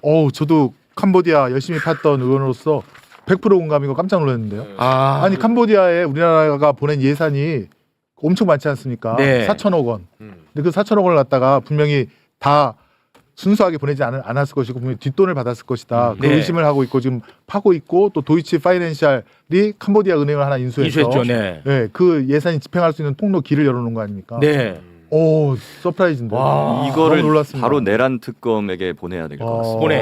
이거 무조건 보냅니다. 저희 교장 선생님이었잖아요. 법무연수원 때. 누가요? 조은석 특검. 조은석이 왜 그랬어? 왜 15년? 왜 15년이에요? 조은석이 잘 만났다. 네. 왜 왜 15년밖에 이래, 구형 안 했어? 제가 그것도 같이 보내겠습니다. 근데 이거는 진짜 좀 이상하네. 김건희에겐 캄보디아가 매우 중요한 나라야. 조수진. 근데 딱 다음 날 나와. 그냥 나올 수는 없어. 근데 사법 리스크가 너무 세게 걸려 있으니까. 그렇습니다. 네. 135일 만에 나왔어요. 그렇습니다. 근데 이때 딱 경제협력기금 2배 뻥튀기 해버립니다. 아니 그리고 2024년도에 실제로 우리나라 돈이 캄보디아로 실제로 많이 넘어갔어요. 그러니까 이제 계획 짜놓은 거랑 돈이 나가는 거랑은 좀 시간 차이가 있거든요. 근데 한 10년 전에 5년 전에 한 것도 돈이 안 나가고 있다가 2024년도에 1, 2년 만에 짠 그 ODA 프로그램의 돈들이 막 빠져나가는 거예요. 그게 한 2천억 정도 될 겁니다. 근데 그거에 반만 돌려받아도 1,000억이잖아요. 반띵만 해도. 의원님 이거는 조금 관심 있게 좀 그러면 봐주셔야 될 것 무리하게 같습니다. 검찰 지휘부 라인을 날린 것도 돈 요 일정 때문에? 맞추려고. 이 일정이 중요한 거야. 이 일정은 반드시 나가줘야 되거든. 그리고 이제 이런 생각도 듭니다. 그 명태균 수사 보고서가 김건희한테 간 거 아니냐 뭐 이런 얘기가 있잖아요. 그렇죠. 지금. 근데 보면은 해당 수사 보고서 중에 김건희와 관련된 부분의 수사 보고서는 굉장히 특이해요. 보통은 검사나 수사가 한 명만 도장을 찍거든요. 이름 쓰고 수사 보고서에. 근데 해당 수사 보고서는요. 검사 7명이 도장이 찍혀 있어요. 그거 굉장히 이례적인 거거든요. 같이 책임을 지자. 이건 뭐냐면 외압이에요. 외압. 위에서 이걸 수사 못하게 하고 뭔가 자꾸 외압이 들어오니까 평검사들이 이건 못 참겠다. 야, 다 도장 찍어요. 일로 와, 이름 사인해. 라고 하고 들이받아버린 겁니다, 이거는. 이러니까 김건희 수사해야지요. 라고. 그런 것까지 아마 김건희한테 다 간 거 아닌가. 어쨌거나 뭐 저 자꾸 있으라 그래갖고 내가 있으면서 이거 이번에 이제 보이나 이거? 이거 정의기현 TV. 제가 여기다 막 이렇게 썼어요. 이제 보이나? 정의기현 TV. 저희 경기도당 TV도 경기도당 TV, 김승원 TV, 정의기현 TV. 우리 고맙습니다. 경기도당 선대위원장님이십니다. 아 그래요? 두 분이 또 정의규현. 한통속이에요? 두 분? 지난 대선 때. 지난 대선 때. 네, 알겠습니다. 아무튼 이 캄보디아 건 두 분 다 워낙 우리 김승원 의원님은 캄보디아 건에 대해서 굉장히 그렇죠. 많이 꽂혀 팠던 분이거든요. 있습니다. 꽂혀 네, 있거든요. 네, 이거 네. 큽니다. 크네요. 돈으로 보면. 네. 사실은 뭐 김건희가 캄보디아 총리 부부 만난 게 국위선양 때문에 만났겠습니까? 그럴 일은 없잖아요. 이거겠죠. 이거. 그렇겠죠. 그러네. 네. 진짜 이상하네요. 이상하지 않아. 네. 정말 우리 국민 혈세를 가지고 장난친 건 끝까지 추적해야 됩니다. 그렇습니다. 네. 다른 개인적인 매간 매직이나 금품 수수는 그러다 치더라도 이 양평고속도로라든가 이렇게 우리 국세를 가지고 장난친 거는 끝까지 추적해야 됩니다. 네, 맞습니다. 알겠습니다. 153일 만에 기어 나오는데 갑자기 그게 캄보디아 캄보디아. 건이야. 오. 하필. 야, 이날 2배로 증액했어요. 네. 그리고 그 통역하던 녀석이 캄보디아로 가서 캄보디아 대사관에 가 있다니까. 거기서 그, 네. 뒷일이라든가 실무일을 보게끔. 그렇습니다. 그 대사관이 그 통역관이 처음에 그 임명될 때 기사를 찾아봤어요. 그랬더니 언론에서 굉장히 전격적인, 굉장히 이례적인 발탁이라는 보도가 많더라고요. 그래요? 그 맞아요, 통역관의 맞아요. 네, 이력이나 경력이 되게 짧아. 나이가 굉장히 어리고. 그래서 굉장히 이례적이라는 보도들이 많더라고요. 맞아요. 갈 사람이 아닌데 그런 보도를 봤고요. 그래요? 네, 저는 뭐 더 나가서 그 경찰청에 외사청 없앤 거. 그렇죠. 예, 맞습니다. 그것도 그렇지. 다 같은 맥락 속에서 네. 이루어진 그 조직 개편이다, 계약이다라고 저는 보고 있는데. 그렇습니다. 네. 아, 자, 굉장한 추리. 예. 저 대단하십니다. 오늘 오디션 이거 몇 점입니까? 100점. 100점. 대단히 고맙습니다. 예, 슈퍼챗 누가 좀 싸주십시오. 굉장히 큰 일을 하셨습니다. 고맙습니다. 두 분과는 여기서 인사 나누겠습니다. 두 분 대단히 고맙습니다. 고맙습니다. 네, 고맙습니다. 자, 지금부터는 우리 송영길 대표님 그리고 봉지욱 기자와 함께 검찰 이슈를 본격적으로 좀 다뤄볼까 합니다. 노웅래 의원. 노웅래 네. 의원. 오늘 1심 무죄 선고가 나왔습니다. 그냥 무죄 아닙니다. 증거가 불법이라는 거예요. 불법 증거. 이거는 진짜 박살 내야 됩니다. 네. 자, 이 부분 함께 이야기 나눌 두 분 모셨습니다. 먼저 송영길 대표님 박수로 맞이합니다. 네. 이 엄청난 선고가 나왔습니다. 송영길 대표님. 네. 자, 그리고 봉지욱 기자님 박수로 맞이합니다. 네. 안녕하십니까.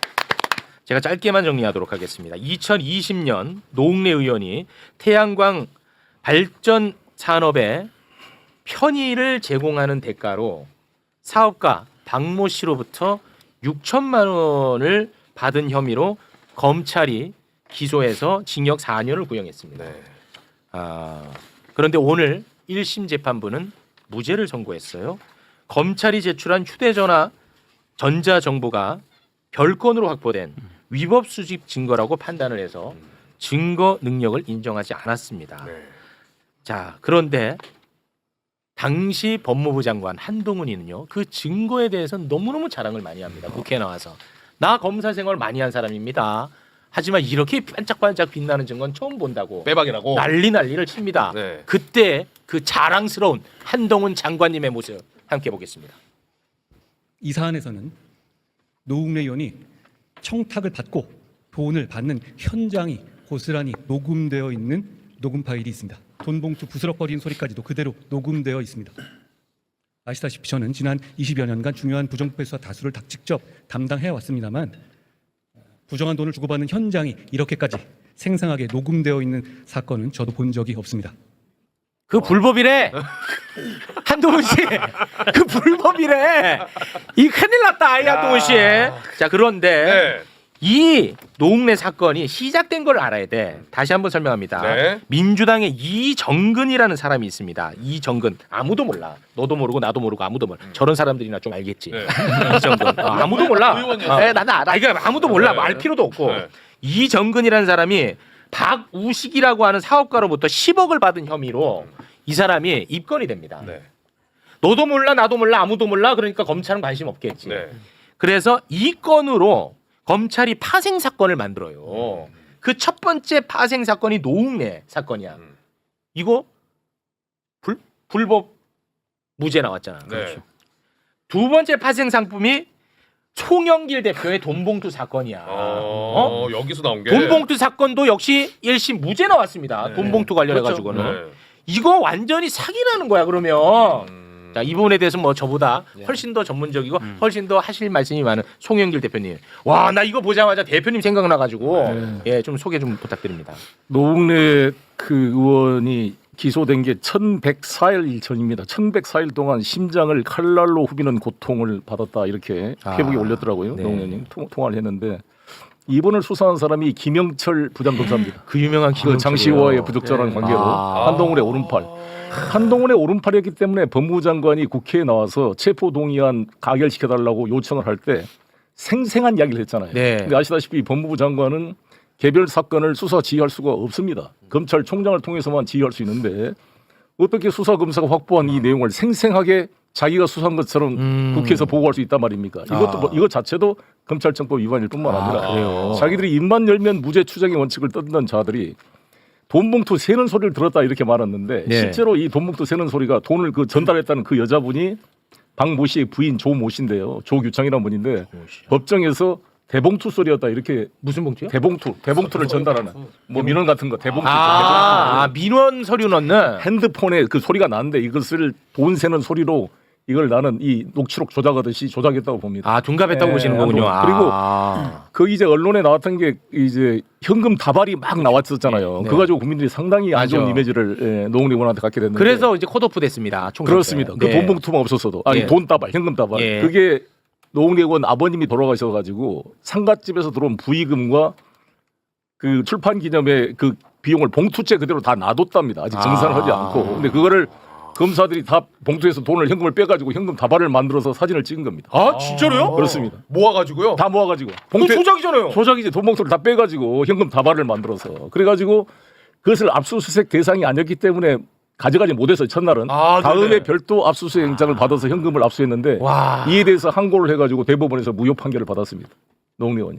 그러니까 이건 또 별건에 별건을 하려고 했던 거죠. 진짜. 그러니까 이 노웅래 의원이 정말 너무 억울해하고 그리고 돈을 전달했던 그 여자분은 입건도 안 한다고 기소도 안 됐어요. 그랬나요? 그렇습니다. 야, 이거 너무 심하다. 그러니까 저도 그래서 이정근도 기소 안 됐습니다. 저한테 돈목도 전달했던 그 내용으로 제 공소장에는 공범으로 되어 있는데 본인은 기소를 안 했어요. 아니, 돈 봉투를 받았다고 하는 사람은 검찰이 다 기소를 했는데 줬다는 사람은 기소 안 기소된 사람이 없어요? 기소 안 이 했어요. 뭐 이런 엉망이다. 원래 있습니까? 같이 돼야 되는 거 아니에요? 아니 그러니까 맞다고 이제 해도?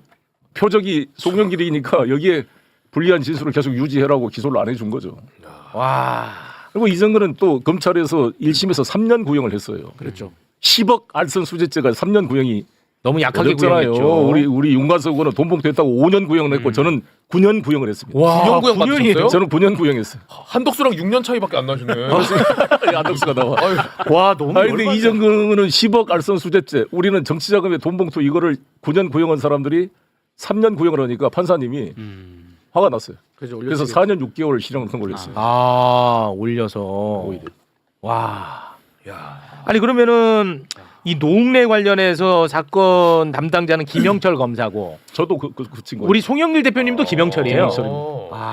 심각. 김영철 지금 어디 있습니까? 어디로 북부 지청이 어디로 간 것 같아요. 아직 검찰에 있어요? 있죠. 모르겠어요. 이 문제네. 김영철이. 김영철이 그 현대고등학교 후배 한동훈 장관의 후배인 장시호를 가스라이팅해서 태블릿 PC 조작을 했다는 거 아닙니까? 예, 그럼 녹취가 있잖아요. 네, 밝혀질 거예요. 이거 이 한동훈은 도망갈 수가 없습니다. 이 배후 조종자이고 증거 조작의 핵심 책임자라고 봅니다. 참 이 심각한 얘기는 왜 검찰 내부에서 안 나옵니까? 이게 너무 심각하지 않아요? 사실 근데 이정근 구형 3년 한 것도 3년까지 해야지 집행유예가 나올 수 있기 때문에 그거 노리고 한 거예요. 그래서 이정근이는 검찰이 원하는 수사에 최대한 협조를 했을 네. 가능성이 높겠군요. 네. 그래서 이정근이가 갑자기 자기가 사용하던 휴대전화를 다 제출을 한 건가요?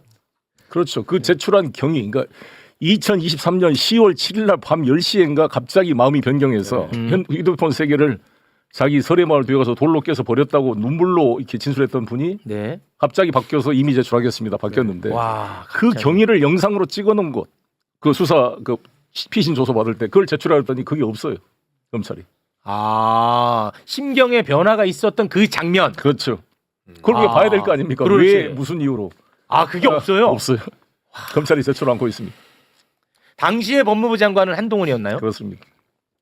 한동훈은 아직까지 조용하네요. 아니, 한동훈은 이거 질문을 반드시 해야 되고 대답을 반드시 해야 되는 그럼요. 거냐. 네. 아니, 억울하면 억울하다고라도 얘기해. 네. 한동훈은 이거 반드시 얘기해야 돼. 한동훈. 한동훈 목소리 같은데?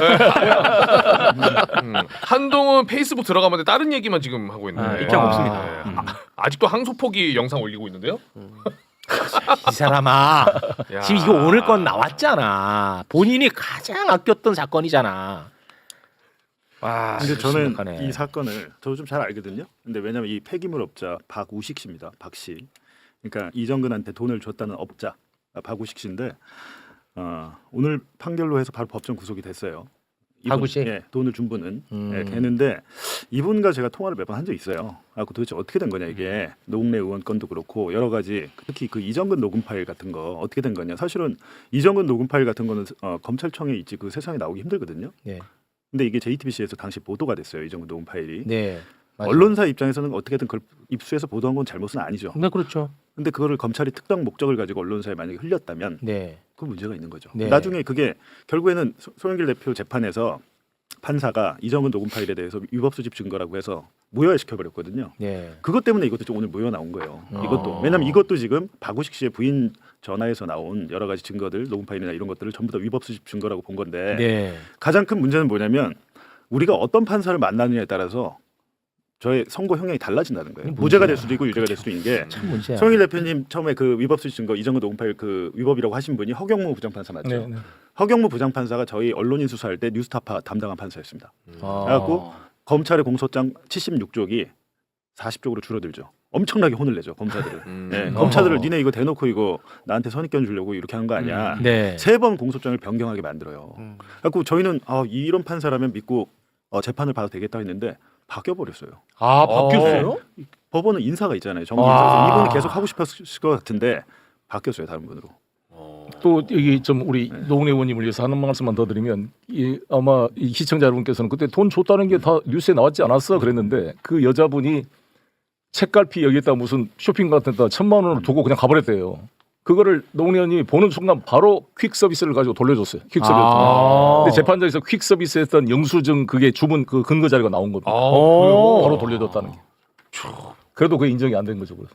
아니 그러면은 1,000만 원 받았다고 계속 떠들었던 거죠. 아니 그러면은 이 노웅래 의원 같은 경우에는 위법 수집 증거가 아니더라도 그렇죠. 받은 사실이 없다. 받은 사실이 없네. 네. 그리고 무슨 민원적으로 뭐 알아봐 달라는 걸 보좌관이 뭐 알아봐 줬대요. 네. 아니, 자기 지지하는 후원자 윤삼대 와가지고 알아봐 달라면 알아봐 주는 거 아닙니까? 그렇습니다. 그게 무슨 뇌물이 되고 그럴 거예요. 그러면 우리 그 송영길 대표님도 이 파생 상품 중에 하나니까 그 사건이 그러면 그 돈봉투 관련해서는 위법 수집 증거라고 해가지고 그 부분은 완전히 무죄가 나지 않았습니까? 네네. 그리고 또 먹사연이라고 하는 그건 별건으로 기소가 됐고 그거는 이제 유죄 취지가 나왔는데 그거는 몇 년 나온 거예요? 그게 2년 나온 거죠. 그게 2년이에요. 아 그거 이제 2심 선고를 앞두고 있는 거군요. 근데 이번 판결이 저한테도 고무적인 것이 1차 증거가 위법 수집 증거이면 이것에 터잡아서 발생한 2차 증거도 같이 위법 수집 증거로 증거 능력을 부정한다. 그래서 무죄를 한 거죠. 그러니까 저 같은 경우는 돈 봉투를 무죄로 했는데 먹고 사는 문제 연구소 압수수색 영장은 별도 영장을 받았으니까 인과관계가 끊어졌다, 희석됐다 이런 주장으로 1심에서 유죄를 했는데 네. 이번 이 노웅래 의원 판결을 보면 끊어질 수가 없는 것이 그 녹취록 위법 수입 증거가 아니면 영장 발부될 수가 없어요. 네. 영장 담당 판사가 그 짧은 시간에 그 위법 수집 증거인지 아닌지 어떻게 알 수 있어요? 네. 그것을 빼버리고 우리가 변호사가 요청했어요 검사한테 이 위법 수입 증거를 빼버리고 영장을 발부시킬 만한 다른 증거가 제출된 게 있는가 제출해 보세요. 못해요. 없어요. 그러니까 이것은 결과적으로 1차 증거에 오염된 것은 2차 증거도 독수의 과실 이론이라 그래서 네. 독이든 나무에 열린 과일은 같이 독이든 과일이다 네. 라는 것으로 증거 능력이 부정될 수 있다. 아 이정근 사건의 별건 수사가 돈봉투 우리 송영길 대표 같은 경우는 돈봉투냐 별건으로 했지. 돈봉투에 또 별건이 먹사연이야. 별건의 별건 이런 나라가 어디 있습니까? 아이고. 근데 하여튼 이 업자 박우식 씨가 이제 저한테 한 얘기가 나는 아니 돈을 이렇게 주고 그랬으면 당신도 처벌을 받을 텐데 어떻게 된 거냐 그랬더니 아 나는 처벌 안 받아요 그러더라고요 저한테. 그게 노웅래 언제예요? 사건 딱 터졌을 때요. 와. 노웅래 이뭐 돈봉투 사건 터졌을 때요. 와, 근데 대박. 저한테 저는 안 받아요. 그래서 그 이후에도 몇 차례 통화를 했는데 그 말이 안 되잖아요. 정치자금 공유한 거 아니에요? 그렇게 아니 저는 안 받아요. 근데 만약에 나 받으면 나 가만히 안 있지. 와, 그랬어요? 네. 우와. 나 받으면 가만히 안 있지. 그거는 제가 나중에 봉 기자님한테 다 말씀드릴게요. 이 상태에서 오늘 법정 구속이 됐으니까 이제 이 사람이 가만히 안 그 있겠네. 말을 할 동기가 생긴 거죠. 만나셔야지. 이건 검찰과의 약속이 지금 어그러진 거거든. 아. 그러니까 이 사건의 유동규. 아. 돈봉투 사건의 유동규. 그렇지. 와. 꼭 인터뷰 한번 하십시오. 네. 진짜. 아, 근데 심각하다는데 진짜. 근데 우리 노웅래 의원님은 박우식과 일면식도 없어요. 그러니까요. 그 아내 조모라는 부인, 아내가 네. 이걸 온 건데 완전히 그 아내는 기소도 안 했거든요. 야, 그것도 진짜 웃기네요. 그렇죠. 무섭지. 그러니까 어, 한동훈 때 있었던 일이 다예요 지금. 대장동 조작 수사 한동훈 때 있었던. 송영길 대표 뭐 그 사건 다 한동훈. 그렇지. 언론인 수사 한동훈. 노웅래 한동훈. 대표적인 기획 조작 수사에 저는 몸통으로 봅니다. 달인. 예, 몸통으로 보고 머리는 뭐 김건희나 윤석열이겠지만 그거를 김영철이나 강백진이가 나 송영길이 싫어서 잡아넣어야지 하고 할 리가 없잖아요. 네. 범죄 동기가 없잖아요. 근데 네. 한동훈이 특히 노웅래 체포동의안한테 직접 나왔죠. 이재명 당시 민주당 대표 체포동의안한테 직접 나와가지고 뭐 별의별 말 다 했어요. 한 30분 떠들었던 것 같아요. 이유에 대해서 구속영장 기각됐죠. 지금 대장동 1심 선고 결과는 한동훈 때 있었던 2기 수사팀의 대장동 수사 다 결과는 무죄. 사실상 다 무죄로 봐버린 네. 거예요. 아니 이재용 삼성그룹 사건도 다 한동훈 이북현 그 그룹들이 한 거잖아요. 다 무죄 받은 거잖아요. 와. 양승태 다 무죄 받은 거고. 뭘 그렇게 잘했다고 그렇게 제 페북 안에 들어가 살아. 아이고, 그 신청 하나 한 걸로 그렇게 숟가락도 아니야 무슨 포크레인 얹었잖아. 그러니까요. 신청 예. 하나 한 걸로. 아유 내란은 자기 혼자 다 막은 걸로 돼 있어요. 예. 지금. 네. 아유 오전에 또 론스타 또 올렸네. 아야 론스타 알았으니까 이거 얘기하시라고. 그래, 론스타 가져가시고 이거 그래. 얘기하시라고. 그래. 아. 윤석열 징계 소송. 어? 그거는 또 자기가 상품 포기한 거 아니래. 8일 차이야. 8일 차이. 그거는 또. 아이고. 참 진짜 대단하십니다. 아유 한동훈님. 한동훈 씨한테 이거 댓글로 좀 말씀드리려 그랬는데 댓글 달아. 지금 달아. 또 친구 아니면 못 달게 막아놨네 또. 아, 정말. 아니 근데 이 양반은 저 토론 한번 하자니까 대답이 없네. 아유 그놈의 토론 하든지 말든지. 아니 본인이 하자고 해서 제가 하자고 했잖아요. 그럼 네. 뭐 체급이 안 돼서 못 하겠다는 등 뭐 말이 있어야 되는데 그래서 결국에는 이거 조국혁신당의 조국 대표랑 장동혁 국민의힘 대표가 이거 왜 하는지 모르겠어요. 아니 저는 어쨌든 대장동 사건의 파생 사건에 수사를 받은 사람 한동훈 법무부장 제가 수사 받았잖아요. 네. 그래서 생방송에서 여러 가지 한번 물어보려고 그러는데 관계 없는 사람들 그 각하시기에 대 당사자 적격이 없다. 토론을 왜 하지? 아니 토론이야 누구나 할 수 있지. 그거까지 뭘 투덜대요. 아 대장동이 본인 거야? 네. 사실상 그렇잖아요. 왜 하는지 모르겠어요. 우리 송영길 대표님과는 여기서 저희가 좀 인사를 나누고 우리 봉지욱 기자랑 저희가 또 할 얘기가 남아 있거든요. 끝으로 하실 말씀 있으면 짧게 한마디 부탁드리겠습니다. 너무나 노웅래 의원님 고생 많으셨고 이번에 백금열이라고 그 판소리 하시는 우리 광주에 우리 촛불 집회 사회 보시는 분 있잖아요. 항상 그분도 이번에 무죄가 났습니다. 그 정치 행위를 했다 그러는데 그런 표현의 자유에 속한다 그래서 축하드리고 아무튼 그 두 분 다 이번에 잘 됐고요. 네. 노웅래 의원님이 아까 통화를 했는데 너무 마음이 아쉽더라고요. 심장을 도려내는 같은 세월이었다. 정말 한번 이렇게 기소를 해놓으면 맞아요. 저도 지금 3년째인데 이제 12월 3일 마지막 재판입니다. 이제 1월 말쯤 판결이 날 걸로 보이는데 네. 최선을 다해서 우선 돌아오도록 하겠습니다. 네. 참고로 노웅래 의원 같은 경우는 2024년 4월 총선 앞두고 이 문제로 컷오프 됐습니다. 그렇죠. 컷오프 됐어요. 그러니까 본인 입장에서는 지금 받은 게 없는데 그걸로 기소된 것도 열받아 죽겠는데 컷오프가 된 거야. 얼마나 속상하겠어. 그래서 처음에 조금 항의를 했어요. 근데 항의하는 게 또 당에 도움이 안 된다고 해서 그 지역구 이지은 이지은님 맞죠? 맞아요. 네. 네. 이지은 위원장 네. 그래 나 대신 열심히 싸워서 꼭 당선되시라 하고 응원의 메시지를 보냈습니다 당시에. 근데 아무튼 그 조정훈이라고 조정훈이가 됐어, 아주 근데. 그런 기회주의자가 돼서 아니, 너무 제가 거기 마음이 살아요. 아픕니다. 나도 거기 살아. 그러니까 내가 아는 거야. 가끔 막 혈압 올르더라고. 혈압 올려. 플래카드 걸려. 그래서 결국은 이 잘못된 수사로 그 지역구 국회의원이 조정훈이 된 거예요. 그렇습니다. 맞잖아요. 한동훈의 특혜를 받은 거죠. 네. 조정훈이는. 예. 아. 무섭다 무서워. 알겠습니다. 네. 자, 우리 송영길 대표님과는 여기서 인사 네. 나누겠습니다. 제가 CC 데리고 마포 쪽에 아침에 이렇게 그 철도길 있잖아요. 거기를 이렇게 산책을 하는데 조정훈이 프랑카가 나오면 우리 시시한테 오줌 좀 싸고 가자. 오줌 좀 세우고 갑니다. 달리 저항권이 없어요. 저항권이 없어요. 달리. 마지막으로 뭐 되게 중요하신 말씀 해주시나 보다 하고 경청의 모습으로 예 이랬는데. 아니 근데 대표님 요즘 이 온라인 여론이 송영길은 크게 쓰일 사람이다 이런 얘기가 지금 많은데 거기다 오줌 얘기하시면 좀 그렇잖아요. 그러고 싶더라고 지금. 네. 내가 이뻐했거든 정말. 예. 내가 러시아까지 데리고 갔었어요. 예. 이뻐가지고. 송영길 대표였습니다. 대단히 고맙습니다. 네. 고맙습니다. 자 우리 봉지욱 기자님 내일 다시 좀 나오시면 지금 뭐 죄송해요. 와서 1시간 기다렸는데 지금. 죄송해요. 왜냐면 최욱 씨가 지금 3시 반 컷 예상했는데 3시 40분을 넘어. 왜냐하면 지금 주제가 하나 더 남아 있어요. 방광을 부여잡고 있습니다. 예. 근데 한 가지 좀 말씀드릴 거는 지금 여러 가지 뭐 대장동 조작 수사 의혹이나 대북 송금 조작 수사 의혹 많이 나오고 있는데 한 가지 좀 충격적인 얘기를 들은 게 검사를 검사할 검사가 없다. 검사를 검사할 검사가 없다. 이제 검사에 대해서 예를 들면 박상현 검사나 이제 대북 송금 특히 이제 팀은 감찰이 수사로 전환됐으니까 검사에 대해서 수사를 들어가야 되는데 현실 법적으로 서울고검 감찰팀이 수사 못 한답니다. 공수처로 넘겨야 된대요. 공수처로 넘겨서 공수처에서 수사를 해야 되는데 지금 공수처가 조직이 엉망이 됐잖아요. 엉망이 됐어요. 맞아. 네. 그럼 사실상 이 수사의 마지막 정점은 검사에 대한 수사여야 되는데 그렇죠. 그게 지금 쉽지 않아요. 굉장히 위기에 봉착해 있다라는 점. 네. 네. 가시기 전에 오세훈 또 전문가니까 요 얘기는 잠깐 좀 하고 가겠습니다. 2021년 서울시장 보궐선거가 있었는데요.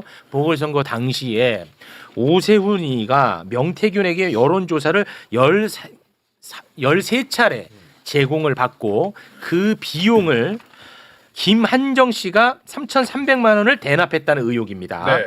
요것이 만약에 사실이면 오세훈은 정치자금법 위반이 되는 거야. 요거는 네. 굉장히 큰 범죄입니다. 그런데 자, 이 혐의와 관련해서 김한정이가 미래한국연구소에 돈 보낸 것은 팩트. 요건 팩트야. 그렇죠. 내역이 있으니까. 예, 혐의가 아닙니다. 팩트. 자, 그러면 이제 오세훈이가 명태균에게 여론조사를 받은 것만 밝혀지면은 게임 끝입니다. 그렇죠. 맞잖아요. 그렇죠. 네, 그 게임 끝입니다. 그런데 오세훈의 휴대전화에서 명태균 여론조사 6건 발견됐습니다. 와, 그러면 끝 아니에요? 게임 끝! 이건 변명을 할 수 있는 게 없을 것 같은데. 그렇습니다. 네. 그리고 오세훈의 최측근 강철원 부시장과 명태균이가 여론조사 설문지를 주고받은 내역도 나왔고. 끝.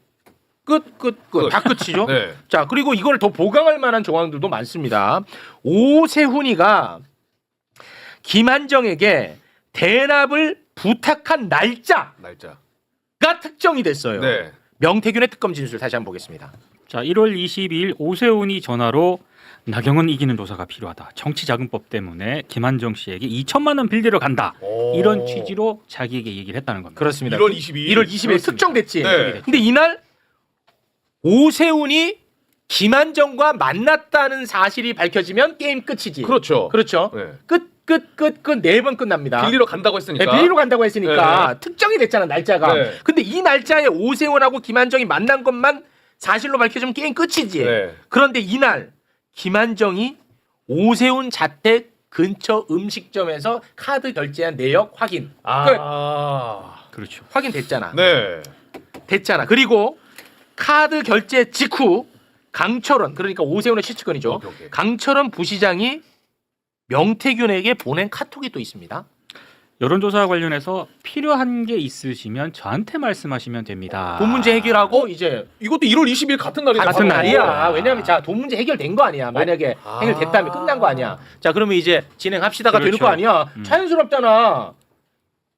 오세훈 최측근이가 명태균한테 이제 여론조사 관련해서 편안하게 합시다. 편안하게. 이런 거 있으면 얘기하세요. 끝났습니다. 끝 아니야?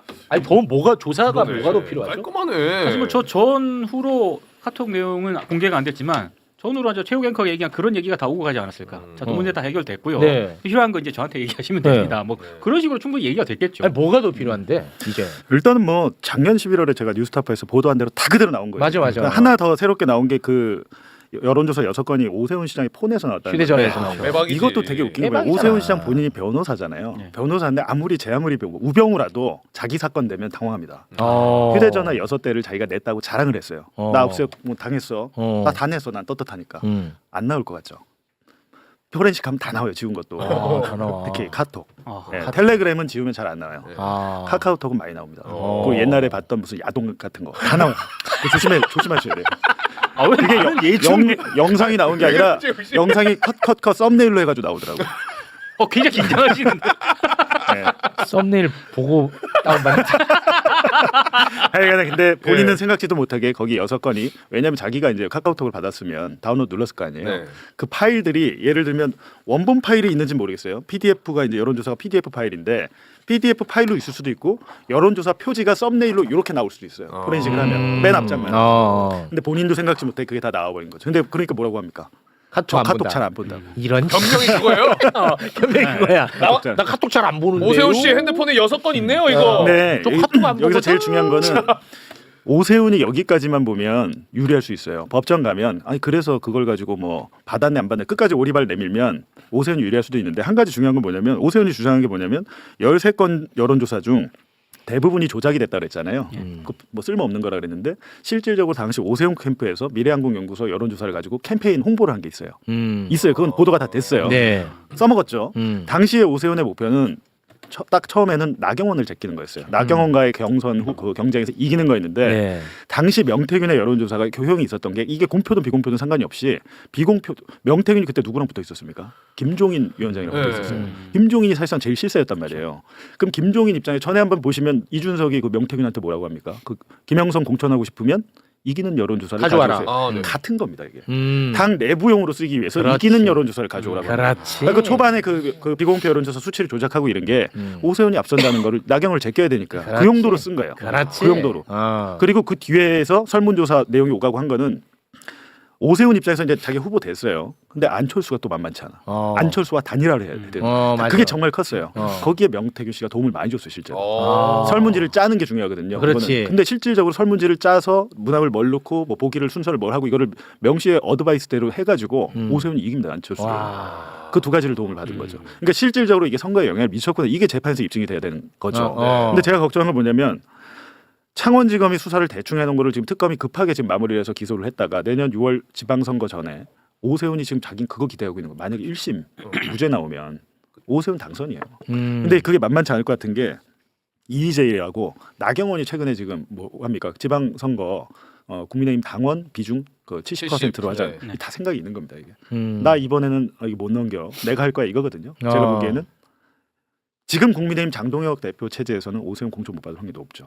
특히 이 이슈 때문에 넌 사법 리스크 때문에 안 되라고 할 텐데 네. 어찌됐든 지지율이 워낙 높게 나오니까 나경원과 둘이서 이제 다시 경선할 가능성이 있습니다. 아니 지지율이 왜 높아? 근데 이제 그것도 그렇지만 여러 가지로 지금 최근에 종묘 앞에 그 세운상가 그 개발 계획 네. 이런 것들이 저는 우연이라고 보이지 않습니다. 오세훈 입장에서 나의 치적을 위해서 내년 6월 지방선거까지 죽었다 깨나도 착공 못해요. 그거는 사업자 선정도 못해요. 근데 그냥 구호를 외치는 거잖아요. 네. 저 구호가 혹시 어떤 거와 관계 있는 거 아니야? 누구를 위해서 자기가 좀 약간 뭔가 멱살이 잡혀 있는 상황이 아닌가? 전 그런 생각도 드는 거예요. 누군가에게 멱살? 어떤 예를 들면 내가 그거를 용적률 600%에서 1100%로 좀 대폭 올려주면서 내가 그걸 해줄 거야라고 하잖아요. 근데 네. 최근에 한겨레 20일 보도 보면 특정 건설사에 30% 이상의 야. 이익이 몰려가게 돼 있죠. 이광수 투입. 지금 투입. 요거 전문가 바로 투입. 지금 투입. 근데 자 빰빰빰. 이광수 투입. 그래서 이제 제가 드린 말씀은 지금 저는 바보가 아니라면 그 세운상가 개발 이슈를 던졌을 때 대장동 사건 개발 사건과 비교가 되면서 야 대장동은 이만큼이라도 건졌는데 그렇죠. 니는 뭘 건질 수 있지라고 비판받을 수 있는 소지가 있는데 저걸 왜 했지라고 생각을 해보면 정말 바보가 아닌 이상이라면 아니라면 자기 임기 내에 뭔가 해줘야 되는 뭐 약속 이런 게 있지 않았나라는 게 생각이 들고 김한정 씨가 그쪽이에요. 재개발. 재개발 이쪽, 쪽 사업가예요. 재개발 재건축 이쪽이에요. 대박이야. 그래서 저는 그 강한 의심이 드는 거죠. 그런 것들이. 이광수 투입. 이광수 투입. 자 바로 받아주세요. 야 이렇게 또 의심을 해버리네. 그러니까 우리가 이 세운 4구역인데요. 정확히는 종묘 일대 우리가 알고 있는데 이미 개발이 되고 있어요. 다른 지역은. 네. 근데 여기가 이제 핵심 지역이고 세운상가 일대에 4구역이 이제 논란이 되고 있는데 여기에서 그동안 저희가 간과한 게 있어요. 예를 들어서 용적률을 말씀하신 것처럼 600%에서 1000%로 올려주는데 이익은 누가 가져가지? 근데 여기서 이제 언론들이나 아니면 뭐 일반 평론가들도 마찬가지지만 어떤 얘기를 했냐면 그러니까 요세훈 시장도 계속 어떤 얘기를 하냐면 세운 상가를 가봐라. 그럼 우리 옛날에 간 기억이 나잖아요. 네. 그 야한 비디오 사러 가지 않았습니까? 저는 그때는 2차 상징 전입니다. 광주 사람이라 모르겠습니다. 그때 세운상가 가면 아저씨들이 붙잡고 그래요? 학생 독수리 오형제 있어 뭐 이랬거든요. 근데 막상 독수리 오형제 비디오 테이프 딱 틀면 이상한 거 나오고. 근데 그런 곳에 이제 상상되면서 그럼 영세한 상가의 주인들이 예를 들어서 그런 분들이 어렵구나. 그래서 거기를 개발하겠구나. 이런 생각이 이제 유추가 되는 거죠. 자연스럽게 생각이 나서 오세훈 시장도 계속 세운상가 가봐라 지금 난리 났다. 다 무너진다. 이런 얘기를 계속 하고 있거든요. 그거는 완전히 그 말장난이라는 것을 또 김진 에너지 형님이 여기서 얘기했거든요. 그렇죠, 맞아요. 예, 오히려 오세훈 때문에 지금 사업이 늦어지고 있다. 맞아요, 오히려 이미 맞아요. 다 정리가 돼 있고 아주 어렵게 조합원들 다 설득하고 다 합의 끝내놨는데 오세훈이 또 망가뜨렸다라는 이야기를 그렇죠. 했습니다. 근데 그 조합원 중에 핵심이 뭐냐면 건설 회사가 있었던 거예요. 그게 뭐냐면 그래서? 한솔 건설 그룹이라고. 한호 건설 그룹입니다. 그러니까 한호 건설 그룹이라 왜 그룹이라고 명칭했냐면 보통 이렇게 시행사들은 한 회사만 있는 게 아니고요. 여러 회사들이 있어요. 쉽게 말해서 왜냐면 명함이 한 회사가 땅 사러 오면요. 안 팔죠. 땅 주인들이. 이거 개발하려고 그래요? 이러니까. 그러니까 작은 화세인 것처럼 위장해서 저희가 그냥 여기 땅 좀 사보려고 그래요. 그래서 여러 회사를 만듭니다. 그래서 한호 건설 그룹이라는 데가 이 지역에 세운상가 4구역, 세운 4구역에 지분을 약 27%를 들고 있어요. 이걸 한겨레 21이 등기부등본을 전부 떼서 조사해 본 거예요. 한겨레 21 대단해. 네, 27%에서 30%. 그래서 결국엔 뭐냐면 그런데 더 중요한 게 그러면 토지 매입을 언제 하냐가 되게 중요하지 않습니까? 네네네네. 그랬더니 흥미로운 게 뭐냐면 오세훈 취임이 보궐선거 2021년 4월 맞아요. 이때 취임하거든요. 네. 요 전과 근방에 한 거예요. 보도에 따르면. 우와. 그러니까 뭐냐면 여기에 개발 계획은 2022년 10월부터 이루어지는데 개발 계획이 발표되기 전에 했다고 한 거죠. 보도를. 그건 뭐냐면 이 정보가 사전에 유출될 가능성을 이야기하는 겁니다. 근데 서울시에서는요 반박을 해요. 등기가 된 걸 보면 2022년 10월부터 됐기 때문에 이 정책 발표가 2022년 4월에 됐으니까 문제가 없다. 다 알고 있는 사실이다. 라고 얘기를 하죠. 이후에 샀다. 네. 그런데 여기서 논란이 좀 있는 게 등기는 그렇지만 땅은 갑자기 사자마자 등기 칩니까? 그렇지 않거든요. 작업을 오랫동안 하잖아요. 등기 작업을. 미리 등기 작업이 아니고 사는 작업을. 예를 들어서 협상도 하고 사장님 이제 저한테 팔기로 한 거예요. 계약금도 주고. 땅은 더 시간이 오래 걸리잖아요. 그렇기 때문에 한겨레 20일 발표처럼 그 사전에 즉 임기가 시작되기 전에도 이미 땅 작업이 될 가능성이 있다는 걸 가능성이 있습니다. 네. 그러면 예를 들어서 이쪽 세력 이 땅을 좀 사고 싶은 어떤 세력이 이것을 가장 잘 도와줄 걸로 예측되는 누군가를 적극적으로 도와주고 그 혜택을 누릴 것을 염두에 두지 않았을까 이런 의심이 가능하겠네요. 그렇죠. 또 하나 뭐냐면 어떤 땅을 사냐면요. 쉽게 말해서 2m짜리 아주 좁은 골목길 같은 걸 사요. 그건 왜 그래요? 골목길. 예. 그리고 심지어 필지가 구분으로 되면 7평짜리도 삽니다. 초미니 땅이요. 회사가 이런 땅을 살 때는 뭐냐면 확신이 있었기 때문이에요. 여기 무조건 돼. 당시에는 용적률이 또 낮았기 때문에 수익성에 대해서 항상 의문점이 있었거든요. 야 이거 돈 돼? 그래서 굳이 골목길까지 사면 안 되지. 좋은 땅 사야지. 그런데 그런 땅까지 막 사는 걸 산 걸 보면은 확신이 있었던 거다. 이거 무조건 개발된다. 그리고 용적률이 무조건 올라갈 거다. 그 전까지 누구도 얘기하지 않았거든요. 그리고 종묘에 정확히 맞은편 땅만 사요. 와, 거기에 진짜로? 집중돼요. 땅 그림을 한번 보세요. 와, 진짜요? 네. 저게 그러니까 외곽으로만 사잖아요. 그리고 저쪽 집중돼 있는 땅이 종묘 맞은편이에요. 우와, 진짜로? 네. 가운데 쪽은 진짜 안 사네. 그렇죠. 그리고 저 보세요. 아주 얇은 지역도 있지 않습니까? 저게 이제 골목길이에요. H처럼 돼 있는데. 네네. 저게 골목길이에요. 네네. 길을 왜 사? 길도 아니고. 개발되면 길하고 상관없거든요. 다 같이 올라가는 거니까. 그러니까 이걸 보면 유추해 볼 수 있는 게 확실히 알았다. 개발 계획. 확신했다. 사전에. 그게 이제 한겨레 21의 보도고 저도 그런 추정, 그런 판단을 하고 있습니다. 그래서 땅을 사놨는데 드디어 용적률을 인상시켜 준 거예요. 상향시켜 준 거예요. 600%에서 1000%로. 그러면 다들 이게 뭐냐면 누군가 이익을 본 거잖아요. 매우 매우요. 그러니까 뭐냐면 쉽게 말해서 수익성이 600%밖에 안 되는데 이제는 1000%로 올라간 거 아닙니까? 이 용적률이라는 거 내가 얼마나 내 땅에 높게 지을 수 있느냐, 땅을 활용할 수 있느냐. 그만큼 땅을 받았다고 보면 돼. 맞습니다. 그런데 그 부분에 대해서 뭐냐면 이게 오세훈 시장 측은 뭐냐면 용적률 상향이 주민들이나 아니면 종묘에서 환경이라든지 아니면 이 공원을 확보하기 위해서 녹지를 확보하기 위해서 용적률을 올려줬다고 계속 하잖아요. 그런데 결국에는 이 땅을 갖고 있는 사람들이 혜택을 본 거 아닙니까? 그렇지. 그게 핵심이에요. 그러니까 이익을 본 거죠. 쉽게 말해서 이 한호건설 그룹이 이익을 본 거예요. 그건 부인하지 못해요. 그렇습니다. 그럼 이게 이제 넘어가죠. 그럼 세 번째 논쟁이 있는 거예요. 그랬더니 서울시에는 뭐냐면 그거 돈 얼마 안 남어 다 갖고 올 거야라는 거예요. 서울시가 가져오겠다. 네. 환수도 하고 그거 원래 돈 별로 안 남어라고 한 거죠. 근데 한겨레 21에서는 뭐라고 발표하냐면 여기에서 한 3,900억 이익이 날 건데 이렇게 해요. 근데 논쟁이 붙은 거죠. 논란이 생긴 거예요.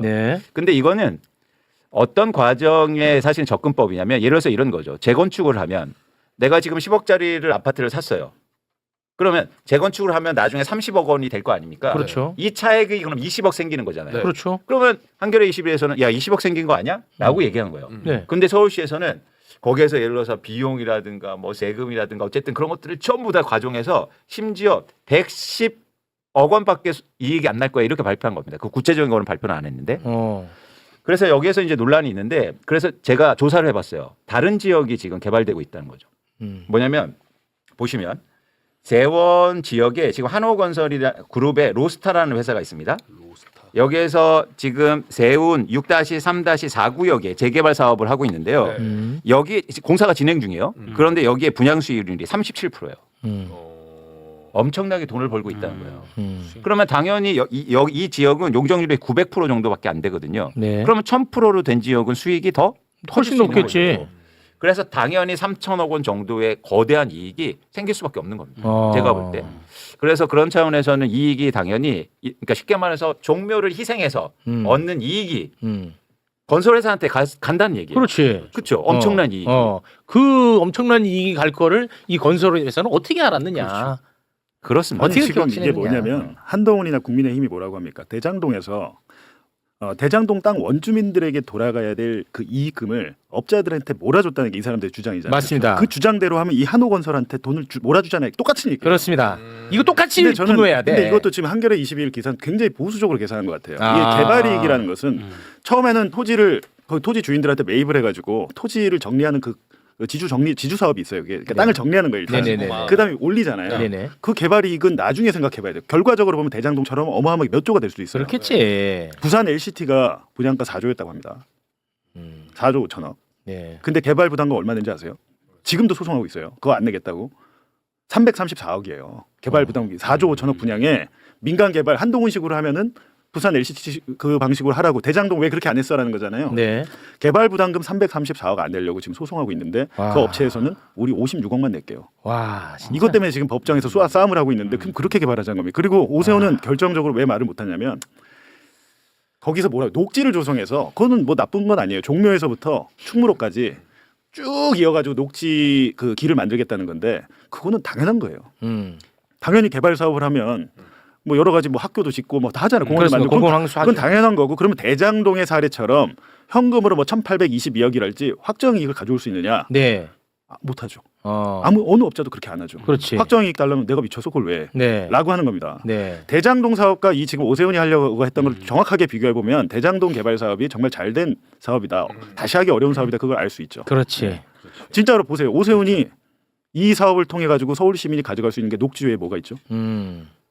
근데 그 녹지도 저희가 생각할 필요가 있어요. 마지막 사진 한번 보실래요? 둘이 아주 호흡이 잘 맞네.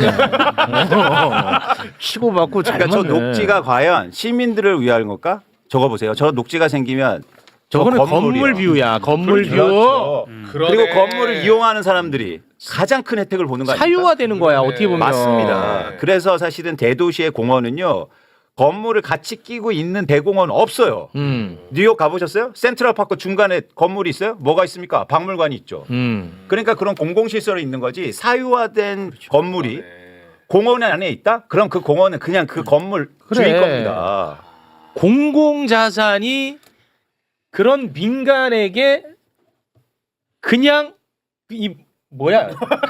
인테리어로 활용되는 거야. 인테리어. 맞습니다. 인테리어 단어 생각 안 났다. 종묘 인테리어. 앞마당이요. 저 인테리어. 건물 주인의 그냥 뷰가 돼버려요. 인테리어. 그래서 인테리어. 사장이 그냥 종묘를 내려다보고 있을 거라고. 그럼. 그래서 이 문제에 대해서 저희가 생각해 볼 지점에 다시 정리를 좀 해볼 필요가 있는데 첫 번째는 또 하나 이제 의혹이 한 3가지 정도 있습니다. 다시 한번 말씀드리고 싶은 게 있냐면 이제 쭉 이제 경과를 말씀드렸으니까 첫 번째는 처음에 이 개발 계획이 세워지고 이 당시에 한호건설그룹이 토지를 매입하는데 그때 매입한 관계자 중에서 한 명이 서울시 주요 관계자였다는 게 알려지고 있습니다.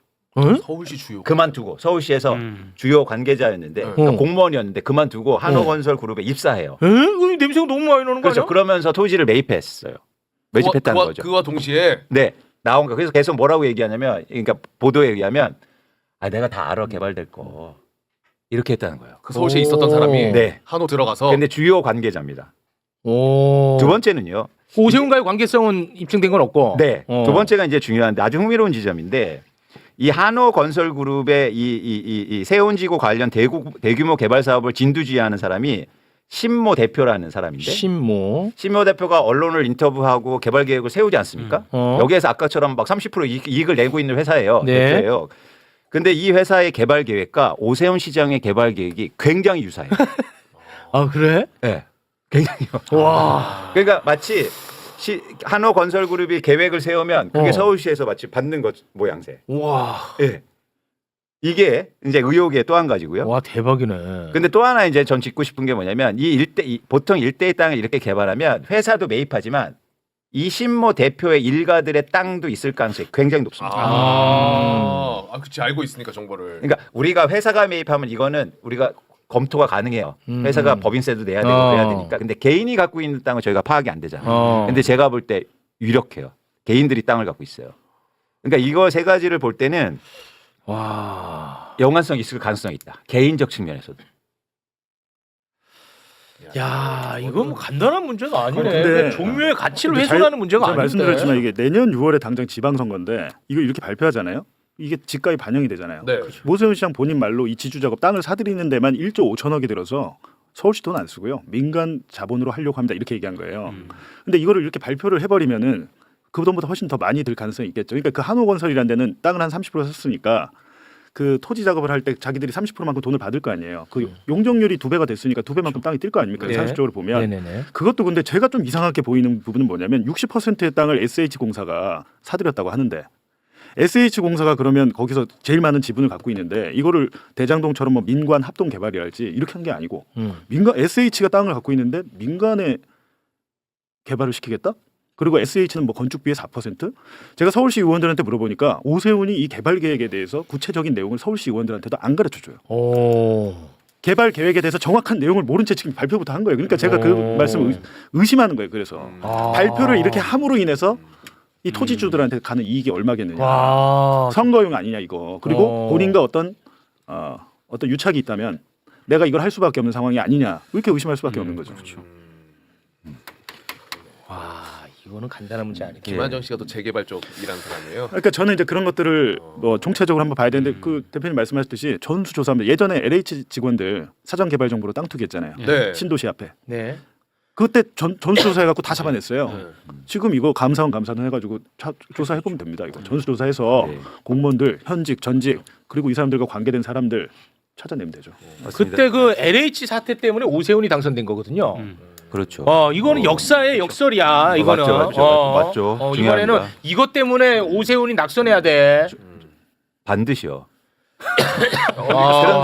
그런데 저희가 이제 생각해 볼 지점이 있는 게 그러니까 이런 의혹이나 논란을 제거하는 게 중요하지만 저는 제안을 한번 해보고 싶어요. 근데 서울시에서 그런 거 아니다라고 자꾸 주장하니까 그래서 뭐냐면 이 개발 이익이 민간한테 가는 게 112억 원이라고 그래요. 그러면 물론 개발이 돼서는 안 됩니다. 그렇게 되면 안 되는데 어쨌든 기존의 개발대로 돼서 개발이 시작된다고 하면 이렇게 하자고요. 그러면 개발 이익이 만약에 민간 회사들이 112억 원이 넘잖아요. 그럼 전액 환수하는 걸로. 이거 어떻습니까? 112억이 넘으면 그렇게 주장하니까. 그러면 이 사업이 과연 진행될 수 있을까? 못할 겁니다. 아무도 안 하죠. 못할 겁니다. 근데 네. 똑같은 논리로 인해서 2015년에 대장동 업자를 선발할 때 뽑을 때 1,822억 원 확정 이 조건 있잖아요. 네. 이거는 받을 수 없는 조건이었어요. 사실은 업자들한테. 업자들 입장에서는 민간 업자들한테. 근데 나무기는 얘들을 왜 받았냐? 막다른 길에 갈 곳이 없었어요. 이 갈 사람들 곳이 없어. 아니 자기들이 할 수밖에 없는 게 이미 저축은행 돈 받아다 땅 지주 작업은 다 해놨지. 지주들과 가장 가까운 사람들이 얘네였고 지주들이 얘네와 함께 하기를 바랬고 그때 당시에 호방건설 컨소시엄도 하나 있었고 메리츠증권 컨소시엄도 2개 경쟁자가 있었어요. 근데 지금 검찰은 이미 그 사업 공모하기 전에 2014년 6월 한 8개월 전에 얘네로 사업자를 내정했다 그랬어요. 근데 그런 거에서 남욱이 지금 무슨 소리야? 무슨 소리야? 우린 그때 사업자 내정도 되지 않았고 우린 그때 그걸 반대했어. 토지를 수용한 게 아니라 남욱이나 이 일당들은 환지 방식으로 땅으로 달라고 한 거예요. 개발된 땅으로 달라. 근데 저것도 보세요. 132억 원 이익 줄게? 어떤 미친 업자가 그걸 합니까? 그렇지. 1조를 넘게 주고 이자 비용도 안 나오는데. 그러니까 제가 볼 때 이거 자체가 이상하다 지금. 이런 식으로 용적률을 선언해가지고 그냥 고시를 해버리면 초기 토지 가격은 어마어마하게 그냥 올라버리는 거죠 그 자체로. 진짜 서울 시민분들은 진짜 이거 정신 차려야 됩니다. 맞아요. 이런 얘기를 들어야 돼. 맞아. 그렇죠. 근데 여기서 또 재밌는 게 뭐냐면 그 왜 김건희하고 연관된 회사가 히림. 히림. 히림이지 않습니까? 히림은 뭐 계속 얘기 나오지. 여기 설계한 회사가 히림이에요. 히림이 또 들어가? 아 그래요?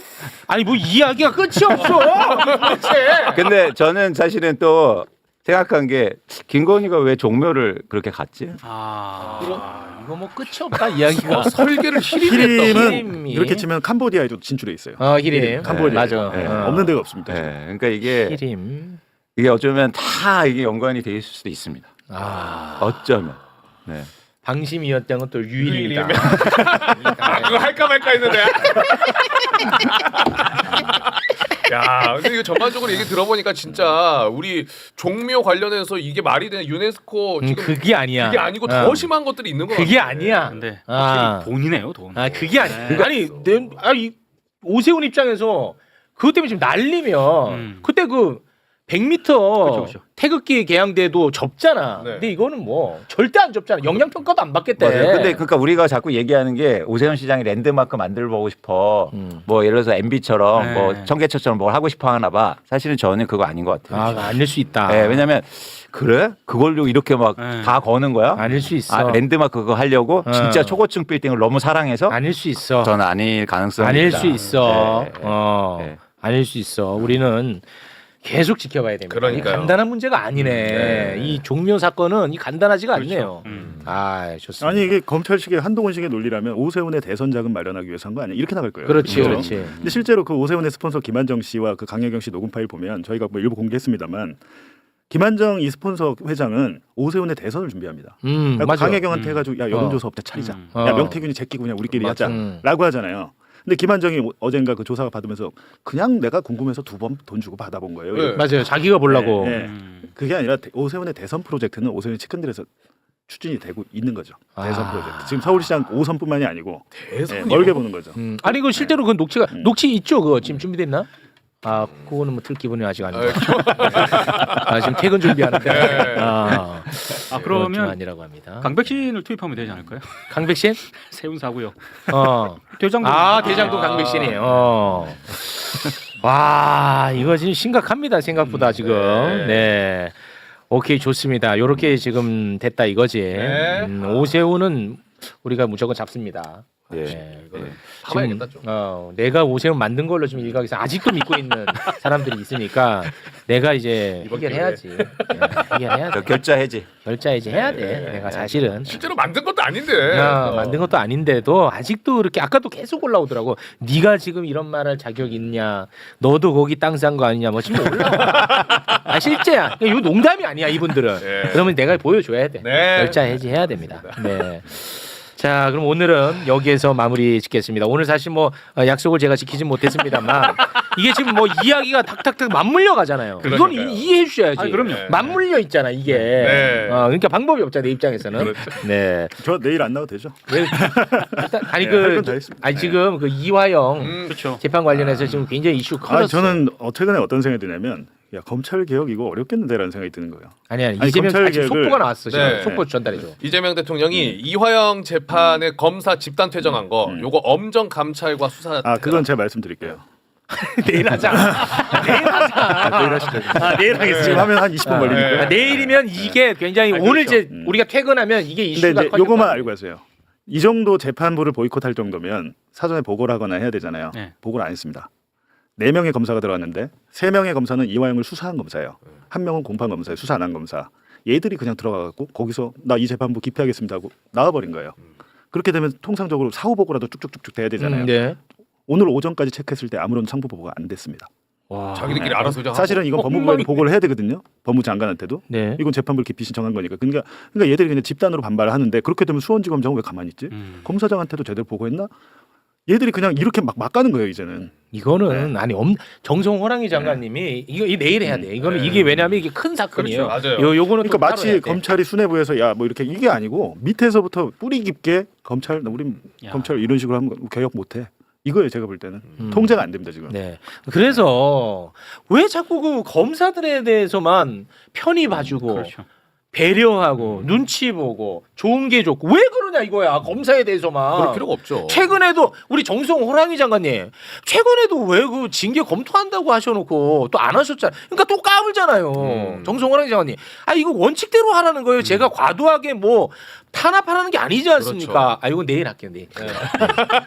아니 그러니까 봐봐. 이재명 대통령이 또 나서야 되잖아. 그러니까 이렇게 하지 말라는 거야 내 말은. 이거 또 이재명 대통령이 직접 나서야 되잖아. 정성호랑 아니 내일 대화. 원칙대로. 네, 원칙. 예. 이 또 나서잖아. 아, 네, 이재명 네. 대통령이 직접 또 나섰네. 내가 보니까 맞아? 네, 맞아요. 그러니까 왜 이렇게 하냐는 거야. 왜? 민정수석은 왜 안 보여? 민정수석 뭐예요? 어디 있어 민정수석? 그동안의 모든 정권에서 민정수석은 언제나 얼굴이 다 드러났습니다. 민정수석 뭐 합니까 지금? 형님 아니에요? 저랑 이름이 비슷하죠. 아 민정수석 뭐 하냐고. 모든 걸 왜 대통령이 나서게? 민정수석 뭐해? 김용현 그 변호인 관련해서도 대통령이 또 직접 나서가지고 한마디 했네. 모든 걸 다 해. 법관 상대로 변호사가 인신공격하는 거 이거 우려가 된다. 이거 또 지금 이거 안 좋은 거야 이거. 숨만 갔다 오셔가지고 지금. 민정수석 뭐예요? 아니 진짜 이거 몰라서 물어보는 거예요. 전화번호 알려드릴게요. 한번 물어보세요. 전화하시면 되죠. 제가 또 저 말에 진짜 통하고. 예. 죄송해요. 저도 모르. 기자님은 지금 화장실 잠깐 다녀오셔도 될 것 같은데 아마. 아니 뭐 괜찮습니다. 네. 이봐 또 내 욕해. 아니 여러분은 왜 민정수석이 왜 좋은 거예요? 아니 왜 좋아? 나는 이해를 못 하겠어. 지금 아니 왜 나보다 민정수석을 왜 더 좋아하는 거야? 맞는 말씀이세요. 대통령이 직접 나서는 모양새는 진짜 보기가 좋지 않죠. 안 좋지. 참모들이 알아서 해야 되는데. 그럼. 지금 순방 갔다 오자마자 지금. 아니 근데 왜 여러분은 나보다 민정수석을 더 좋아하는 거예요? 진짜 이해 안 되네. 아 얘기 또 하면 또 정권 흔드는 거야 이것도. 와. 그만 징징대라. 라는 채팅. 지금 하하호 할 때 아니잖아요, 솔직히. 예. 아하. 와, 나는 진짜 모르겠네. 내일 한다면서요? 내일 할게. 그 사람을 자꾸 긁으시네. 가만 보니까 계속 긁어. 요가 이제 내일 하자 했는데 내가 했잖아. 내일 할 줄 알고. 그렇죠. 내일 하자 했잖아. 긁었잖아. 예. 알겠습니다. 여기서 마무리 짓겠습니다. 예.